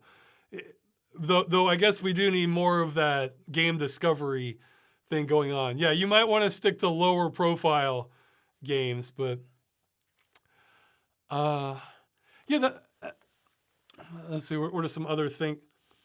Well, I'm looking, they're currently out of stock. I mean, I guess, yeah, this is, okay, I guess I should talk about that with VR, but I'm optimistic. Oh, okay, well, this could be a mixed blessing or silver lining. I've heard Meta is like really just dumping a lot of their support into VR. I haven't had a chance to listen to the details, but I've seen Meta as problematic for two reasons. The one by far, I mean, for VR. I mean, see, they're kind of like Microsoft in that, like in the old days, Microsoft did a lot for PC gaming. From like the late 90s to early 2000s, they were awesome for helping PC gaming along. And then after that, it got a lot worse. And that's kind of what's been going on with Meta, where getting VR back into like the consumer end of things, they absolutely helped get that off the ground. But then they immediately pivoted to this walled garden crap where you have several VR games that cannot run on any headset that's not from, Meta or Oculus, that sort of thing. I'm thinking, VR does not need this. VR is niche enough without having to like split it even further. Like, my God, it's like, I hated that about them, especially because to be fair, Meta didn't say that. I think it was Palmer Luckey said that they weren't going to do that. And then I think he left, then Meta did it. If I'm remembering the chronology correctly. So if Meta, and the other thing they've been doing, which sounds good, but I see it as kind of a poison pill, is they've been selling their VR headsets like below cost for the longest time. And it's not that I don't want people, you know, having a cheap option for virtual reality. It's just that that makes it really difficult for other vendors if they're selling it below cost, you know, because then they're essentially giving them out to try to dominate the ecosystem. So if they're backing away from that, that might lead to, unfortunately, you know, more expensive but more sustainable VR market. So yeah, look, if the if the walled garden stuff from Meta goes down in flames, I think that's only good for the medium and the long term. Actually, on that, another thing to look forward to, it seems like, I guess except for Nintendo, we're seeing less and less exclusives now. And I think that's great, or at least they'll be like timed exclusives, which I'm fine with. You know, I think if a company feels like they have to have exclusives, as long as they're timed, then good enough. That's an okay compromise for me. So I love how Sony's been kind of bringing over more of their games to PlayStation. Well, I mean, they've done it a while now, but Microsoft's brought back parity between Xbox titles and PC. So, I mean, letting more people play a game on more platforms, I'd see just as a net positive. So, let's see what are some other positive things going on. Well, I mean, it still seems like, look, I'm still, my list is of games I'm looking forward to. It continues to be overflowing. So I just need to, like, it's so overflowing. I haven't had time to keep up with it all and put it all on the site. So there's still good games being made. Well, I guess geopolitically, there's a lot more wild cards, I guess, going on. Like, I wouldn't say what's going on is good, but it's more like there's a lot of potential for change that could result in something good in the long term. Oh, well, hey, I guess the obvious one related to games. I am optimistic about how Stop Killing Games is going to go. It may take a more convoluted path. Okay, so it may be much less of a point A to point B thing. It might be like, you know, point A to point F or something like that. But the overall trajectory of it, sorry, I can't give more details, but I'm quite optimistic about it. Overall, it might take a while to go. So it's looking more and more like we're gonna have a win on some level. It's harder to say what the exact avenue is gonna be, though. So, and exactly when, but I'll talk more about that probably next month. Not necessarily in time for the video chat, but in the video that I've been asked to hold off on saying more, so I'm not. I've been kind of trusting the people who know what they're doing with politics lately. What are some other good things? Well, I guess this may not be so good in the aftermath, but I think at some point the AI bubble is going to burst. You know, like this doesn't. You know, I've heard some say like, oh, it's not a bubble or something. I think the way you can tell if one metric of telling if something's a bubble or not is like how organic is the demand. You know, like if you just talk to is the average person on the street saying like, yeah, I really want to get into some of that AI stuff. If the answer is no, then it might be a bubble, because one organic demand kind of rush I can think of was with smartphones. When those emerged, it's like, yeah, a lot of people were getting them and a lot of people wanted them. And that just kind of stayed this, like, it would not be hard in the late 2000s to find somebody in a social circle, you know, that either had a smartphone or wanted a smartphone. So that's a sign something's not a bubble. But I'm not seeing, it's not that AI is worthless. It's just that I think its use application is way more narrow than how it's being pitched. And so maybe some things can become more sane once the AI bubble pops. Or some other positives. Oh, well, hey, again, kind of a knock-on effect, but this RAM crunch might actually, it's become kind of a stereotype now that like newer games, the performance is awful and their optimization's terrible, and they're leaning on like frame generation or upscaling to kind of just even get a playable frame rate. Well, if nobody has any RAM or they have very little RAM, that's going to kind of force a lot. I think a lot more developers of like, you know, higher scaled games to kind of rein it in, or have, you know, it's going to kind of force optimization if they want to sell the game, because, you know, if huge chunks of the market can't even run the game, then, you know, what are they're going to lose money and not make the money back on that.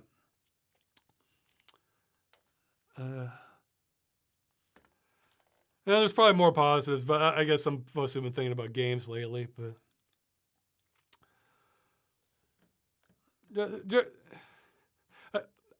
again, I think I've said before, like on a larger scale, everything feels like we're in a state of transition.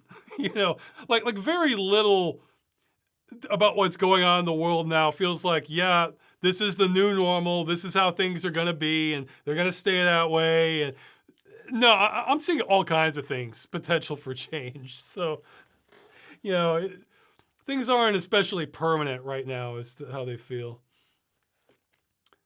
Okay. Let's see. Oh yeah, this came up.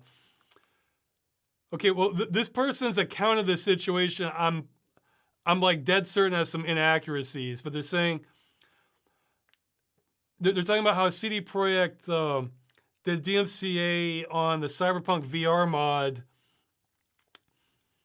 which was released behind like Patreon subscription along with several other profiles, and it was a paywall thing. And the reaction of him was, I saw that, yeah, I think it was like Luke Ross, and I recognize his avatar. That's from the game Contract Jack. That's not a very good game, but I've played some of it.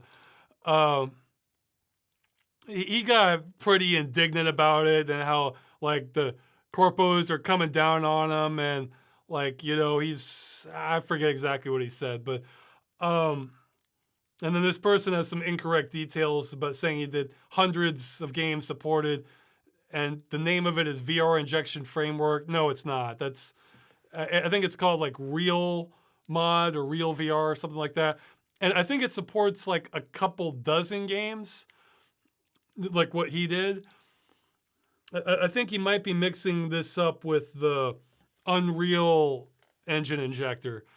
That one does open up hundreds of games. That one's awesome. Okay, so the first thing I want to say is that I don't have all the information on this, because I've heard conflicting reports and I haven't had time or really incentive to research it that much. Because I've heard some say that he uses no code from Cyberpunk 2077, and I've heard others say, no, there is some code from Cyberpunk 2077. I don't know which one is right, and that makes a big difference. But and the other thing is, I'm not sure of, like, let's say for sake of argument, he uses no code from Cyberpunk 2077. Like it interfaces with it, but well, then it gets kind of complicated, and I honestly do not know the answer to this. This is something where you probably would want to talk to a lawyer. But yeah, I guess you could ask, what's his face? Geez, I forgot. He talked some about Stop Killing Games. That had yeah, I got to appear in the chat of that. He has glasses, usually wears funny hats. I forget. He might have a better perspective on this.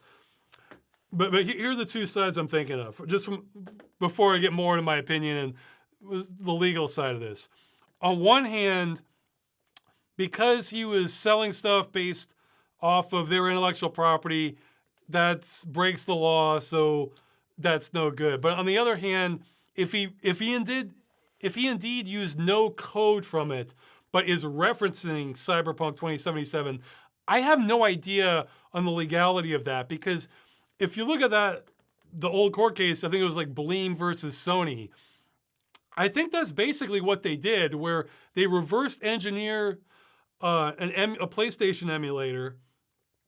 So, and I think they even advertised it as being able to run PlayStation games, but they did not use any code for PlayStation. It was completely reverse engineered.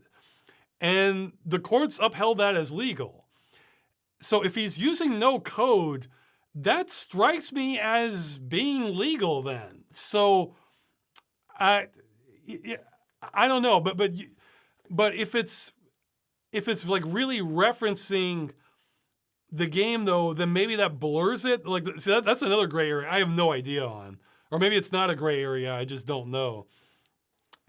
So yeah, you'd have to ask a lawyer to get an opinion on that part of it. But okay, so for my opinion on this, like, I'm not really happy with any of it because somebody in the chat saying IP law is a joke all around. Yes, it is, but it still is enforced law. So see, there's kind of two aspects of it. There's like you can say this law is ridiculous, but if it's enforced, then you really should be aware of that. And that's kind of how I feel about this, because he was going off on Twitter, as I understand it, saying stuff like, CD Projekt has no right to interfere with this because this does not interfere with anything they do, and like I have full rights to that. But then he went and took it down and all his other VR profiles down that the people paid money for on Patreon to get access to. So like there's a few thoughts there, because on one hand, okay, if you are, let's say for sake of argument, he's right. He used no code in this because of how he referenced it. This is actually legal, even though it kind of brushes up against stuff that might not be under IP law. So he's fully in the right. Well, then stick to your guns and I think I saw in the article, at the time he was earning like $20,000 a month from this.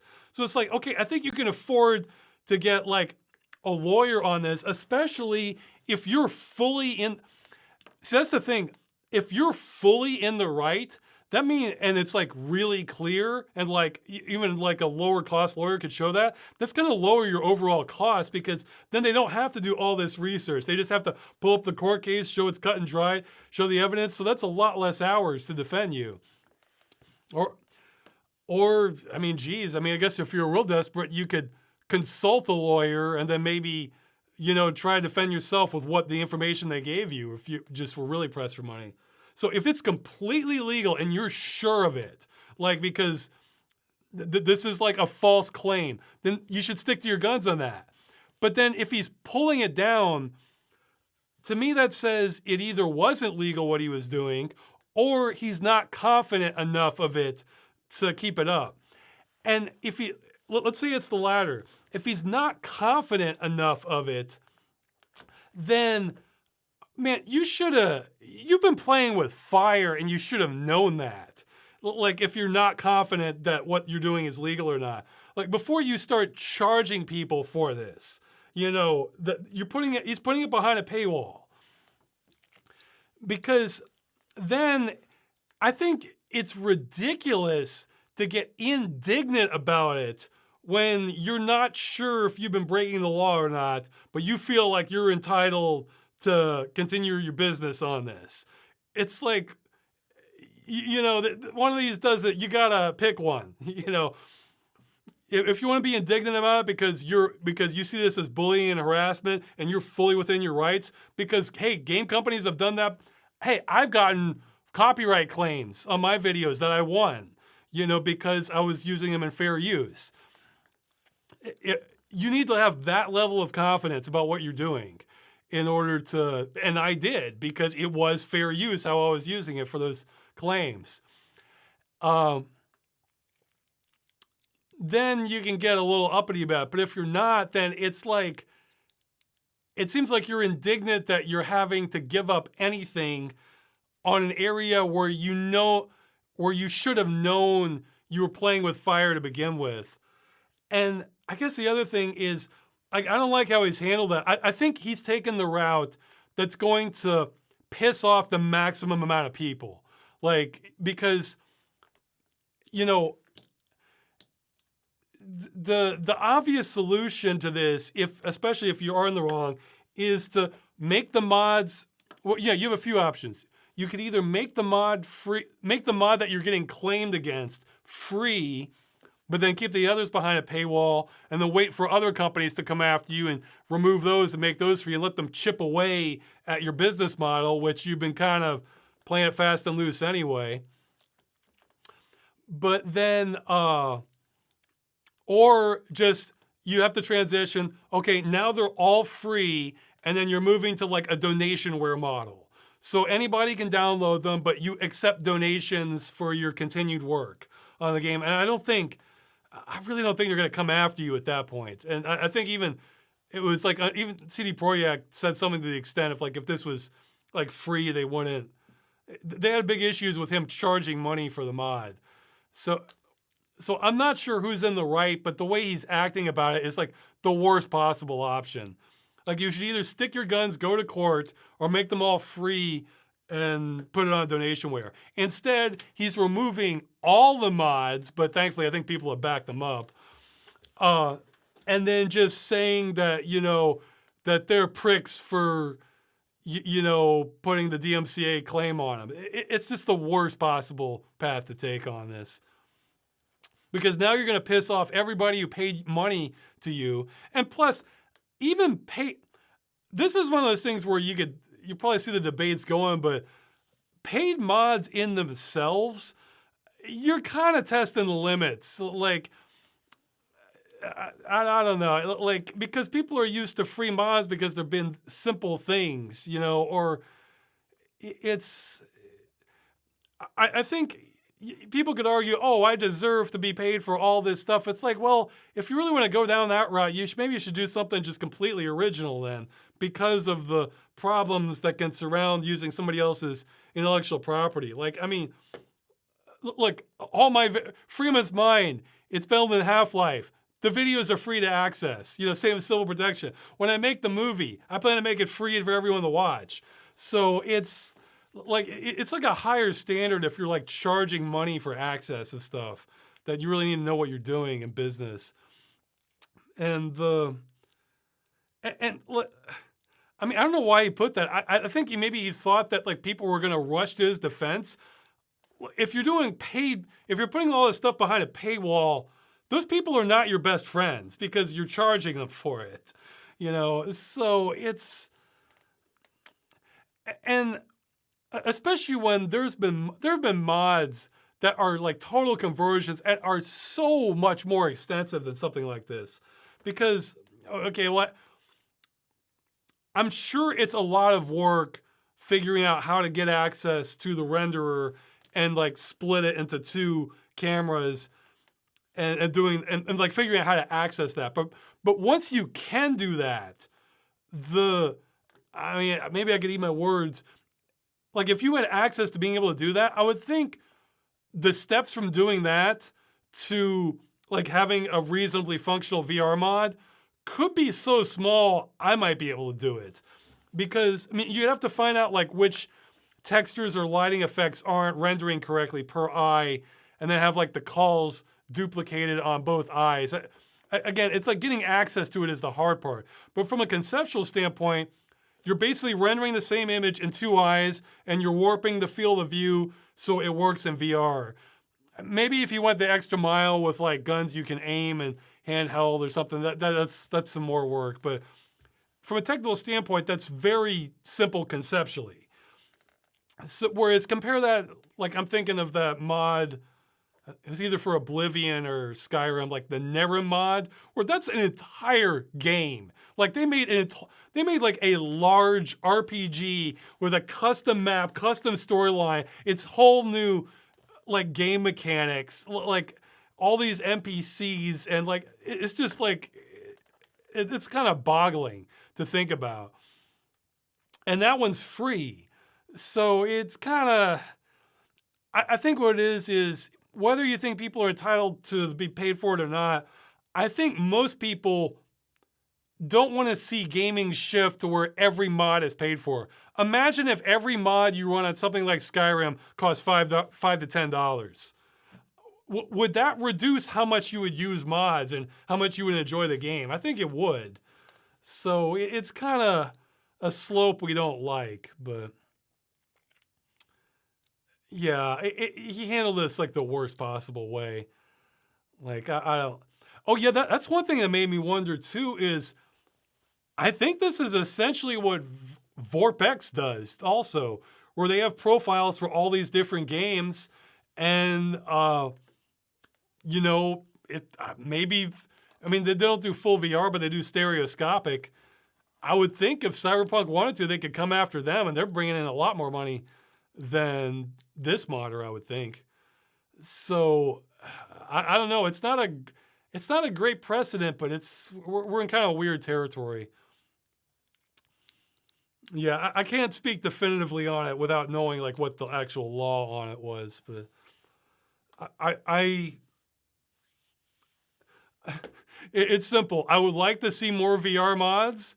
I would not like to see companies come after fans modding, period. And I'm extremely wary of paid mods being a standard. So that's kind of my thoughts on it. And I think he handled this the worst way possible. So it's not too late. You can have a change of heart and say, hey, I had time to think about it. I'm bringing the mods back, but I'm on a donation model from now on. Look, people will forget about it. They'll forget about all this. And they might even like you more after that. But if you're just like, yeah, I'm shutting these all down. No one can use any of the mods again, even if you paid money for it, and you was making tens of thousands of dollars or maybe more, then yeah, you're not going to win the hearts and minds of the internet. So, okay, that question took longer, but man, what a mess.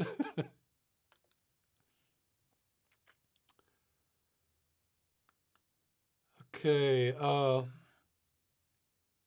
did you finish GTA 4 and what did you think of the game overall, especially compared to the other GTAs?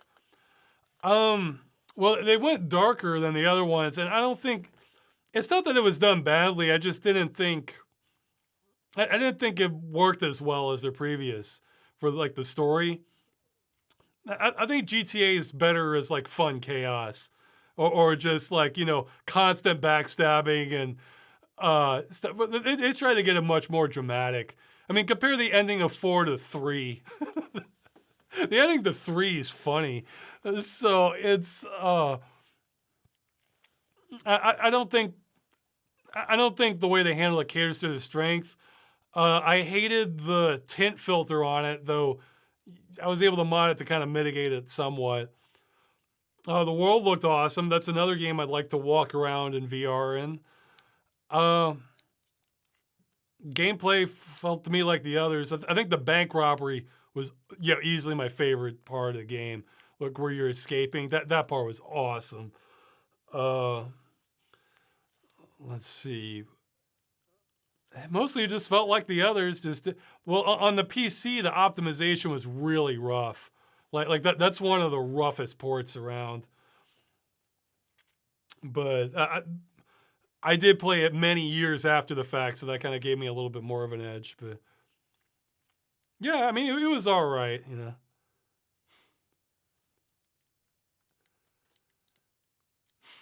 Yeah, somebody's saying a GTA 3 ending is funny, but you have no proof Claude shot Maria. Yeah, that's true, but like, it's like she just keeps talking and she's just tired of her talking, then gunshot, bam. Okay, you only hear what happens. So. Yeah, I don't think them going dramatic in GTA is like their strength. I think they should stick to. I think for tone wise, I think what GTA should stick to is something like Goodfellas, but like maybe even zanier in spots or more action, that sort of thing. Because Goodfellas, that movie, that has a lot of comedy in it. It's a crime movie, but it's a lot. And look, Rockstar, they're good at comedy in what I've seen at the GTA games, So they should stick with their strengths, I think. And they can change the theme or the storyline, that sort of thing, but the darkness doesn't help. Wrong franchise for it. Yeah, you want to go dark, bring back Manhunt or something. Okay.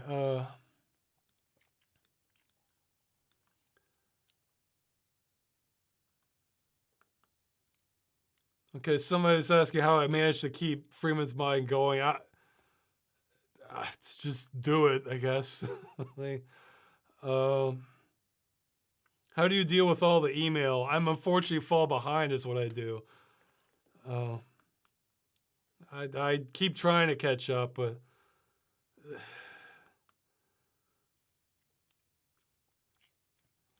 a lot of fighting games nowadays are focused on practicing game mechanics.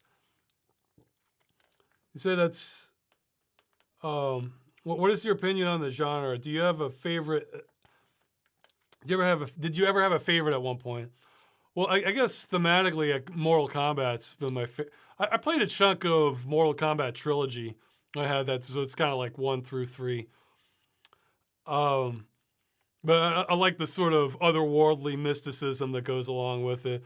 I mean, fighting games have awesome presentation. I mean, you know, they put a lot of effort into like the backdrops and the effects and everything, all the moves, and making it look cool.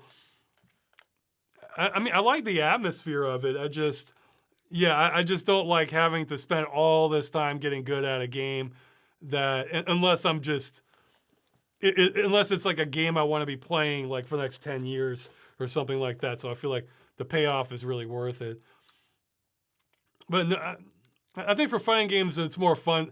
I think now it's more fun for me to watch like the spectacle of it than to like really try and like get really good at it, at them. But yeah, I mean, I'm kind of curious about the storylines and lore and everything with, was it Tekken and Soul Calibur and ones like that. Like the more kind of crazy the story gets, the more I'm probably interested in it, you know.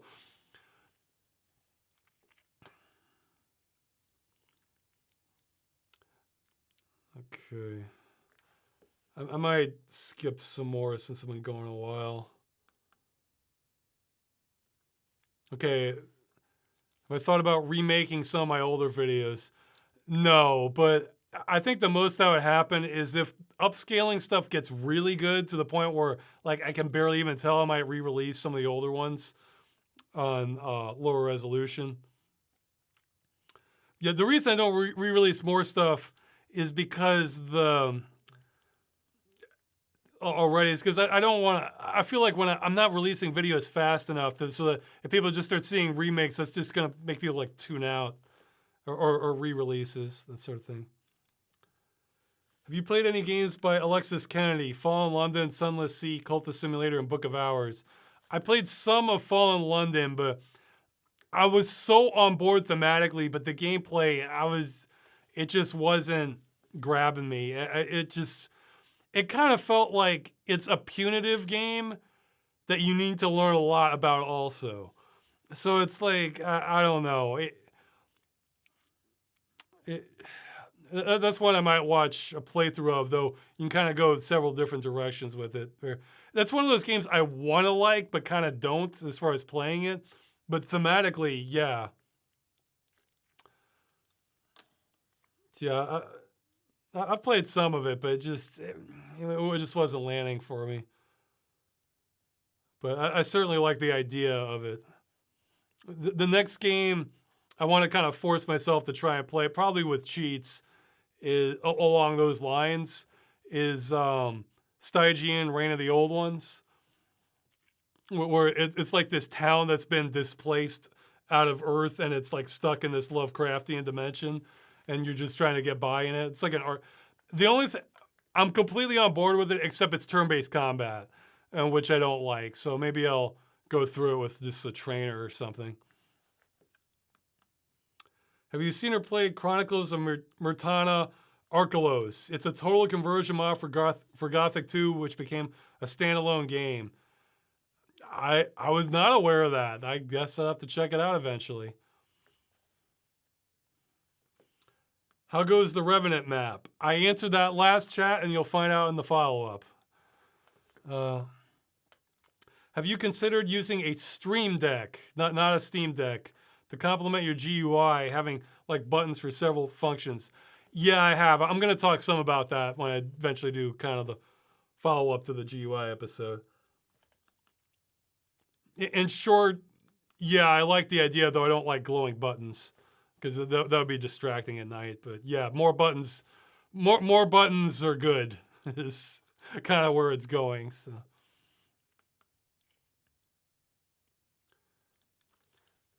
Do you have any updated information in regards to what was talked about in your Deus Ex video in regards to consolidation? Oh, I guess not really. God, I don't even remember exactly what I said. With all the information in mind, do you see consolidation as a primary factor in contributing towards the overconsumption of resources? Actually, no. I think consolidation, it leads more to lots of behaviors and policies that go against like what most people want. So you know, because they have more power, they can wield around. So either customers or citizens don't just, their voice matters less. I mean, we're kind of seeing that with Windows now. I mean, pretend Windows had really fierce competition. Like, do you think they'd be treating Windows 11 the way they are now and forcing a not good AI on people and like having buggy updates all the time if they could like lose their market share entirely? I mean, I don't think that, like, or if they did, they'd probably go out of business and then someone else would, or, well, no, they've diversified, but they'd go out of business for the OS market, I guess. And someone else would try to step in their place if there was more competition. But for resource allocation, yeah, and also for consolidation among like larger institutions, the more consolidated they get, tends to be the more easy they get to bribe, if not directly, then like indirectly. So, because it's kind of easier to bribe just one agency or a few people at the top than if you have to do like hundreds of different people. So I think you do get in policies or practices that are against people. Now, for overconsumption of resources, well, actually, I think that's something else you get from consolidation. In some ways, in some ways, they can become more efficient. In other ways, I think they become far less efficient. Because, like, if you're taking like production at scale, obviously, if you have an enormous factory where you can just mass produce things, so you're making millions of whatever your product is, yeah, that's going to be more efficient. But then if you need to respond to changes, or if your company's going in the wrong direction, then having like an enormous company, that can be difficult, if not impossible, to adjust sometimes. Whereas smaller companies can just go with what makes sense and then kind of continue that way. Now, for consumption of resources, the thing is, both a bunch of small companies and a large company are both going to be using lots of resources. I think you get lots of consumption either way from that. I mean, for overconsumption, I think the two factors I can think of are, well, one, just kind of population, keeping the population at a sustainable level that it can exist within the ecosystem, and two, really having hard limits and pricing in things on limits to resources, which we don't do very well at all. I mean, an obvious example is oil. Like, okay, what's the price of oil a barrel now? Oh, wow, it's low. Okay, so it's like 65. Just do a quick check or something like that. $65 a barrel. Okay, so this oil took what? Like millions of years to produce? Maybe tens of thousands of years for some of it. And we can't replenish it at like anywhere near that rate. Or like even the stuff that's done from crops, that's competing against existing farmland. So there's like a hard cap on like how much oil we could produce a certain amount of time. So this is effectively priceless, and we're pricing at $65, a barrel. So, I mean, imagine being able to buy the Rosetta Stone for $65. That wouldn't make sense, but that's kind of how we're treating it. So because we have a lot of something, we're treating it like it's infinite almost, and just not thinking long-term on this at all. So what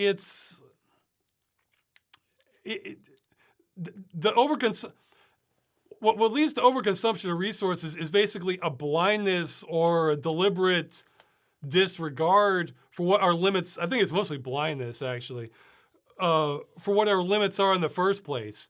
I mean, like ask any major CEO, like how many, how much food can we produce without oil? They'll have no idea, but or how much steel we can maybe produce for a real estate company making buildings. Like how much steel is there left in the earth? Well, I mean, not steel in the earth, but iron and coal, and what's this gonna, at the rate we're going, when are we gonna run out? Like they're probably not gonna know this. And so it's just a complete disconnect where we're just living in the moment so much, or living for the next quarter, that it's just like a blindness to the future. I think that's what leads to overconsumption.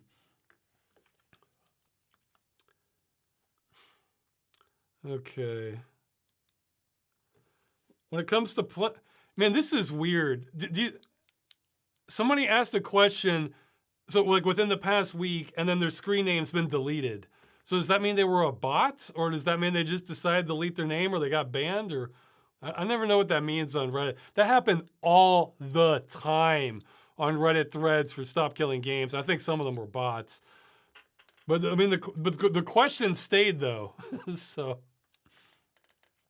when it comes to playing PC ports of console games, do you worry about things like missing features, missing or worse graphical effects, missing audio, or do you not care and play the game regularly?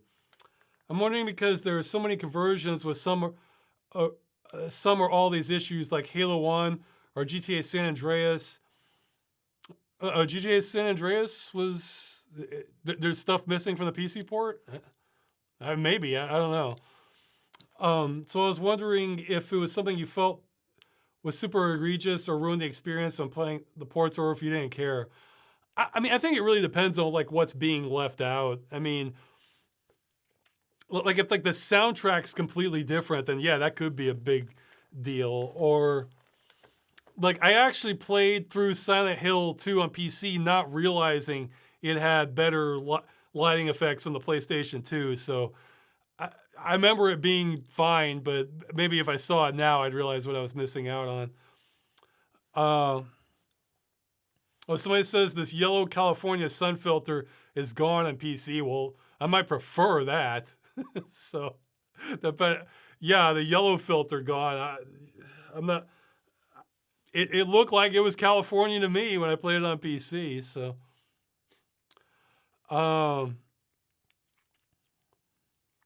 yeah, I guess it just depends. That is one thing I do hate. Like, if I can't think of ones where it hasn't been on the console, but it was on PC. But like I mentioned before, there was that Fable remake where I just saw screenshots of that and I didn't want to play it. I mean, yeah, not the new Fable remake or reimagining, like the anniversary one where they added like this brown filter to everything. I was just like, why the hell would you add a brown tint filter for a game that's supposed to be like a fairy tale theme, bright and vibrant and like, kind of cheerful fantasy sort of thing, like, or yeah, that's what makes me not that interested in the Oblivion remake, where they added that brownish gray filter and the trees just aren't as full as they are in the original. Like there's a lot less, like the greenery isn't as vibrant and lush as it is in the original. So that was like a big part of the appeal to me in the original. So, which is too bad because Oblivion really could use a better engine than the original. But yeah, like I've heard, I still need to check it out, but I've heard the PS2 version of Need for Speed High Stakes 2 is better than the PC and the Xbox and the Wii version or something. I think that's like, it was like by a different port company and they made like lots of improvements to the gameplay. So if it was something like that, yeah, I might want to play the original.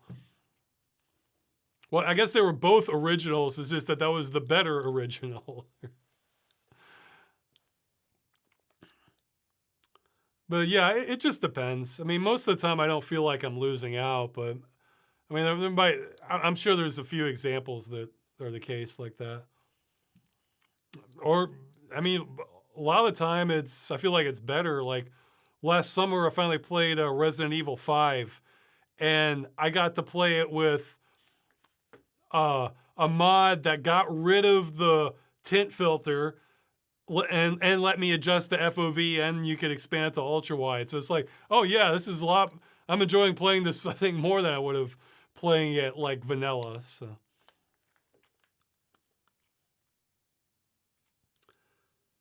okay, I'm skipping a few more. Has the recent shutdown of games like Anthem, New World? Well, New World's not shut down. They're gonna be like by next January. So they have a year. But I think they might have been delisted. And although the creator, well, I don't know if it's somebody at Face Punch offered to buy it for $25 million, and then somebody laid a comment that Amazon might still not sell it just because the tax write-off might be worth more to them than selling it. That shows how busted this all is. So thankfully, I think there might be some, not in every country, but I think there's some laws in other countries where it might be unlawful what they're doing. So we'll see.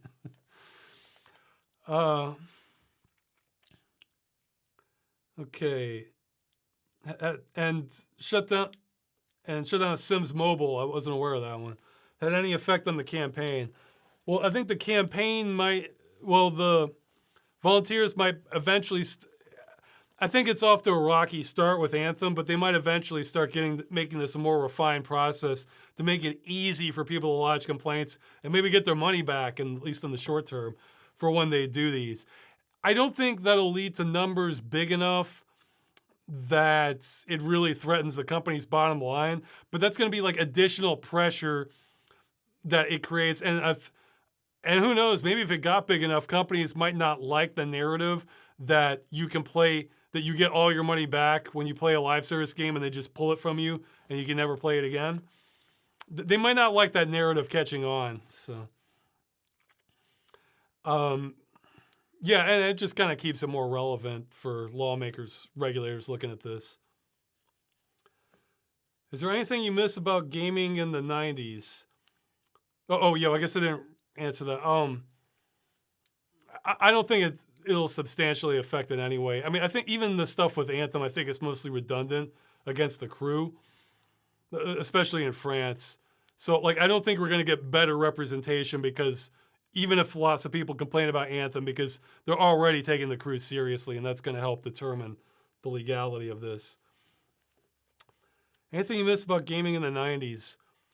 Not too much. I mean, I guess, well, I mean, I have more real life friends that I could visit about it, talk with it, so I don't have that so much now. I guess I kind of like the aesthetics of how games are marketed. You know, covers kind of seem more fun and like creative, that sort of thing. Because for hardware, no, not really. But I kind of like almost all of it better now. But yeah, anything else? Yeah, I guess just the general presentation of games, because there's so many games. There were good games in the 90s. There's good games now. And there's really a lot more good games now. There's just more of everything, though. Someone's saying they missed the sense of discovery from the... Yeah, okay, I guess there is some of that where it's rare that games now are going to do something you've like never heard of or expecting, but that was more common in the 90s, I guess. I kind of like the themes that were present more too. Like you had a lot more of like space games or sci-fi war ones or fantasy ones. You still have some of that now, but like you have a lot more like I don't know, mundane things in my eyes than whereas mainstream stuff. I felt like mainstream stuff could get a little crazier in the 90s, and I like that about it. Have you heard about Fallout Vault 13? Project intended to fully translate the isometric 2D world of Fallout 1 into a 3D dimensional format. 3D dimensional format. Yeah, I think I did. I forgot the name of it. That would be pretty neat. That would be very transformative. I see. To me, that's the stuff that's like awesome for a remake. Stuff that like it's really, what's the word? Well, transformative with how you play it. You know, it's like seeing it from completely different eyes. No, that would be cool.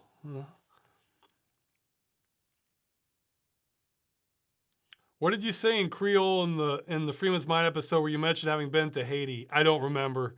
I'd have to look at it. Okay, I'm at the last question, so you can do at Ross Broadcast in the chat. I'll try to get to some of the live ones. They were a lot earlier. I just had to stop because I kept going. Somebody's asking, am I a vegetarian? No, I mostly eat chicken. For meat, I eat chicken and turkey for the most part. I stopped eating beef and pork since, was it the American Cancer Association came out with this report that classified red meat as a probable carcinogen. So I figured, well, I'm not really married to red meat anyway, so I can deal with it if I can eat other meat. I like shellfish. Yeah, I mean, some fish is just kind of okay. It's not really my favorite, but shellfish I like a lot, like shrimp, crab, clams, oysters. But I stopped eating those because of the risk of higher risk of getting heavy metals through those. So I don't know if I'm just like imagining it and it's all fine, or if I'm preventing myself from getting brain damage in the future. Who knows? But no, I definitely like shellfish a lot. When was your last catastrophic data loss? Long time ago. I mean, I've had some minor catastrophes, but not like major ones. So I'm pretty much more militant about that sort of thing now. Okay. Oh yeah, you mentioned that in Freeman Mind 2 you cracked up over your dad killed us bit. Any moments in Freeman Mind 2 is the one that cracked you up similarly? Yeah, there might have been a few. Like maybe with the scientist. Yeah, that might have been it. Freeman and the scientist near the prototype cheese slicer. Yeah, when like Freeman, like he's in shock, but he sees that he just got chopped up. It's like what? I actually forget what I said, but I remember that part being funny too. It's rare that I kind of break out laughing doing it, but it's happened a couple times. What do you think about the Blender software for animation? Well, it's always changing. I have to look at it. The reason I haven't looked at it in the past compared to a game engine is because what I want from Machinima is shortcuts all over the place. So there's a walk cycle, and you can tell, instead of animating this, you can just tell an NPC to walk here and walk here. Great, do it.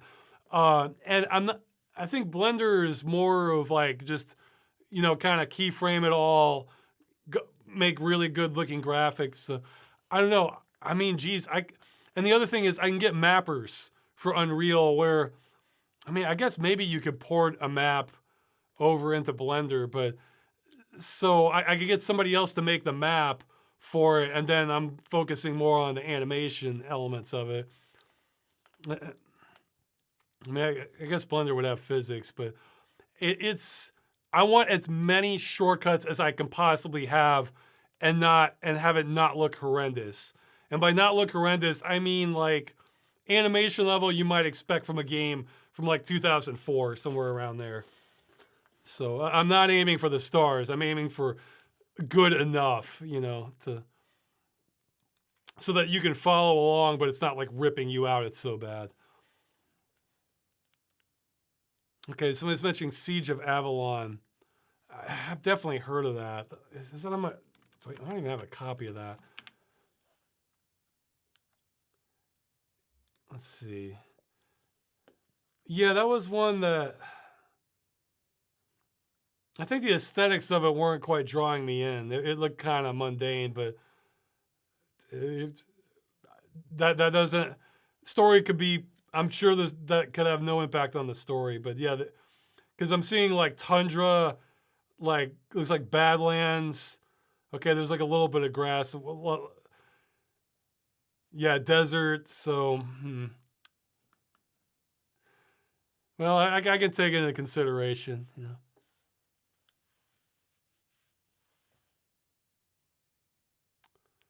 Do you think the UK government might try to kill the Pathways game they released to a big flop? I'm not... Which game is that? I might not even be familiar with that. Pathways. Maybe that was a typo. I can't find anything on... Okay, well, I found Pathway, and that looks pretty deep. I mean, despite being in the desert, it looks well produced, whatever. Okay, not all of it's... I don't know anything about Pathway. I don't know anything about Pathways, so sorry. I mean, I can't even find it just from a base. I mean, Google search is bad now, but I don't think it's that bad that you can't find anything on a new game, you know. Have you heard of the game Superliminal? Yeah, I've played through Superliminal. Yeah, it was neat. You know, got kind of like Portal. Since you mentioned Vorpex before, have you ever heard of the Steam Frame? We'll have a tool where you can play every flat game in 3D and VR, much like with Vorpex. Well, that would be mind-blowing, but are you sure about that?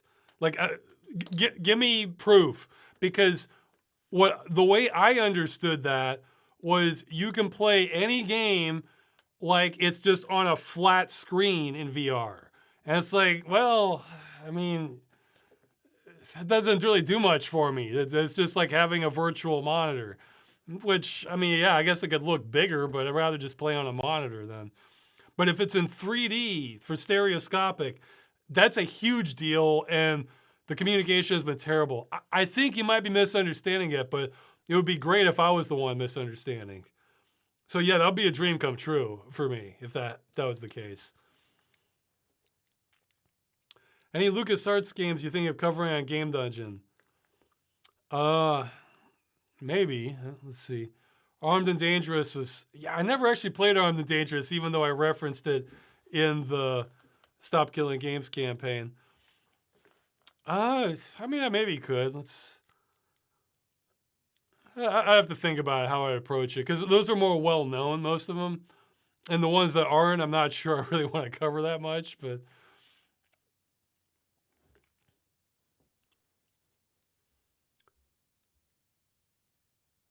What's your favorite position in bed? I have been playing Assassin's Creed 2 a lot lately. I noticed how awful it is as a port. This is like a stream of thought here. What are games you think have horrible ports? Which of these are your favorite despite... I usually just sleep on my side. I think my head's kind of a weird shape. Which games do you think have horrible ports? Geez, I don't know. I mean, it's less bad than it used to be, I think.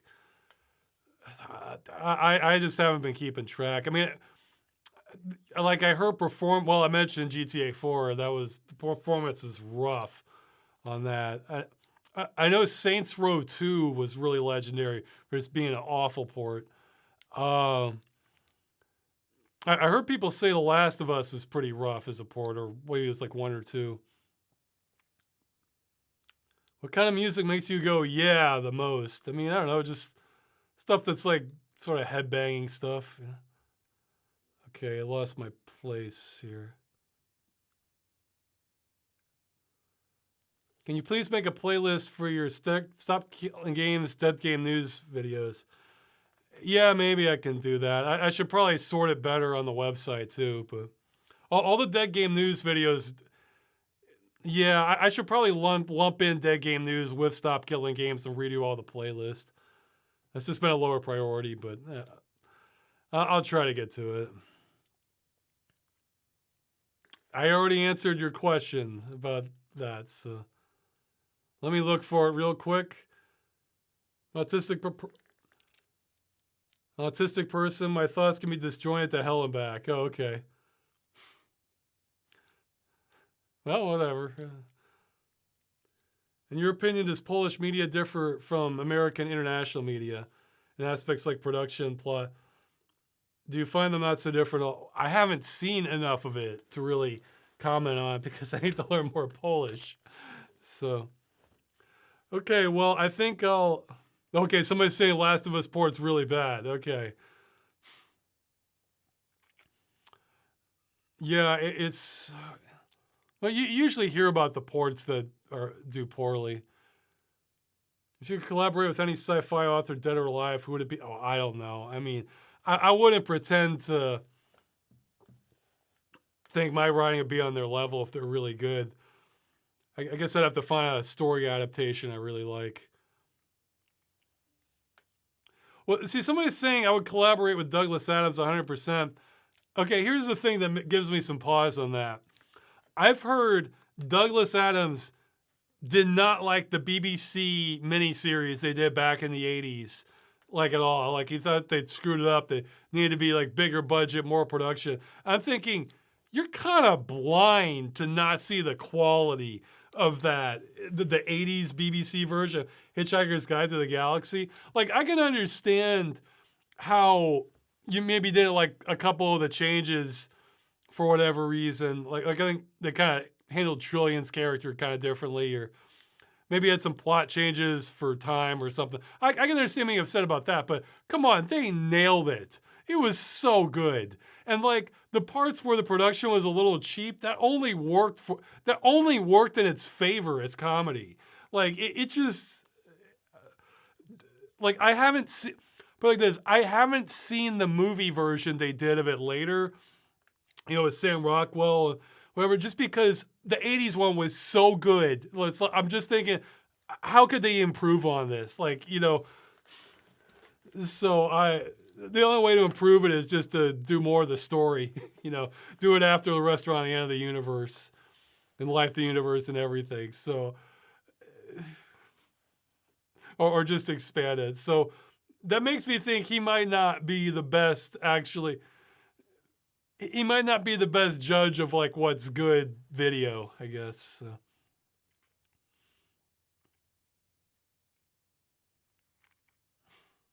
All right, I think I'll end it on that note. Freeman's Mind next. More videos coming. More Stop Killing Game. I kind of wish I want us to get a win, and I'm gonna do what I need to get us that to the best of my ability. But I kind of wish there wasn't more Stop Killing Game stuff. So, but yeah, more normal videos coming. Okay, I'll end on that note. Thanks for watching this. More coming. Okay, see ya.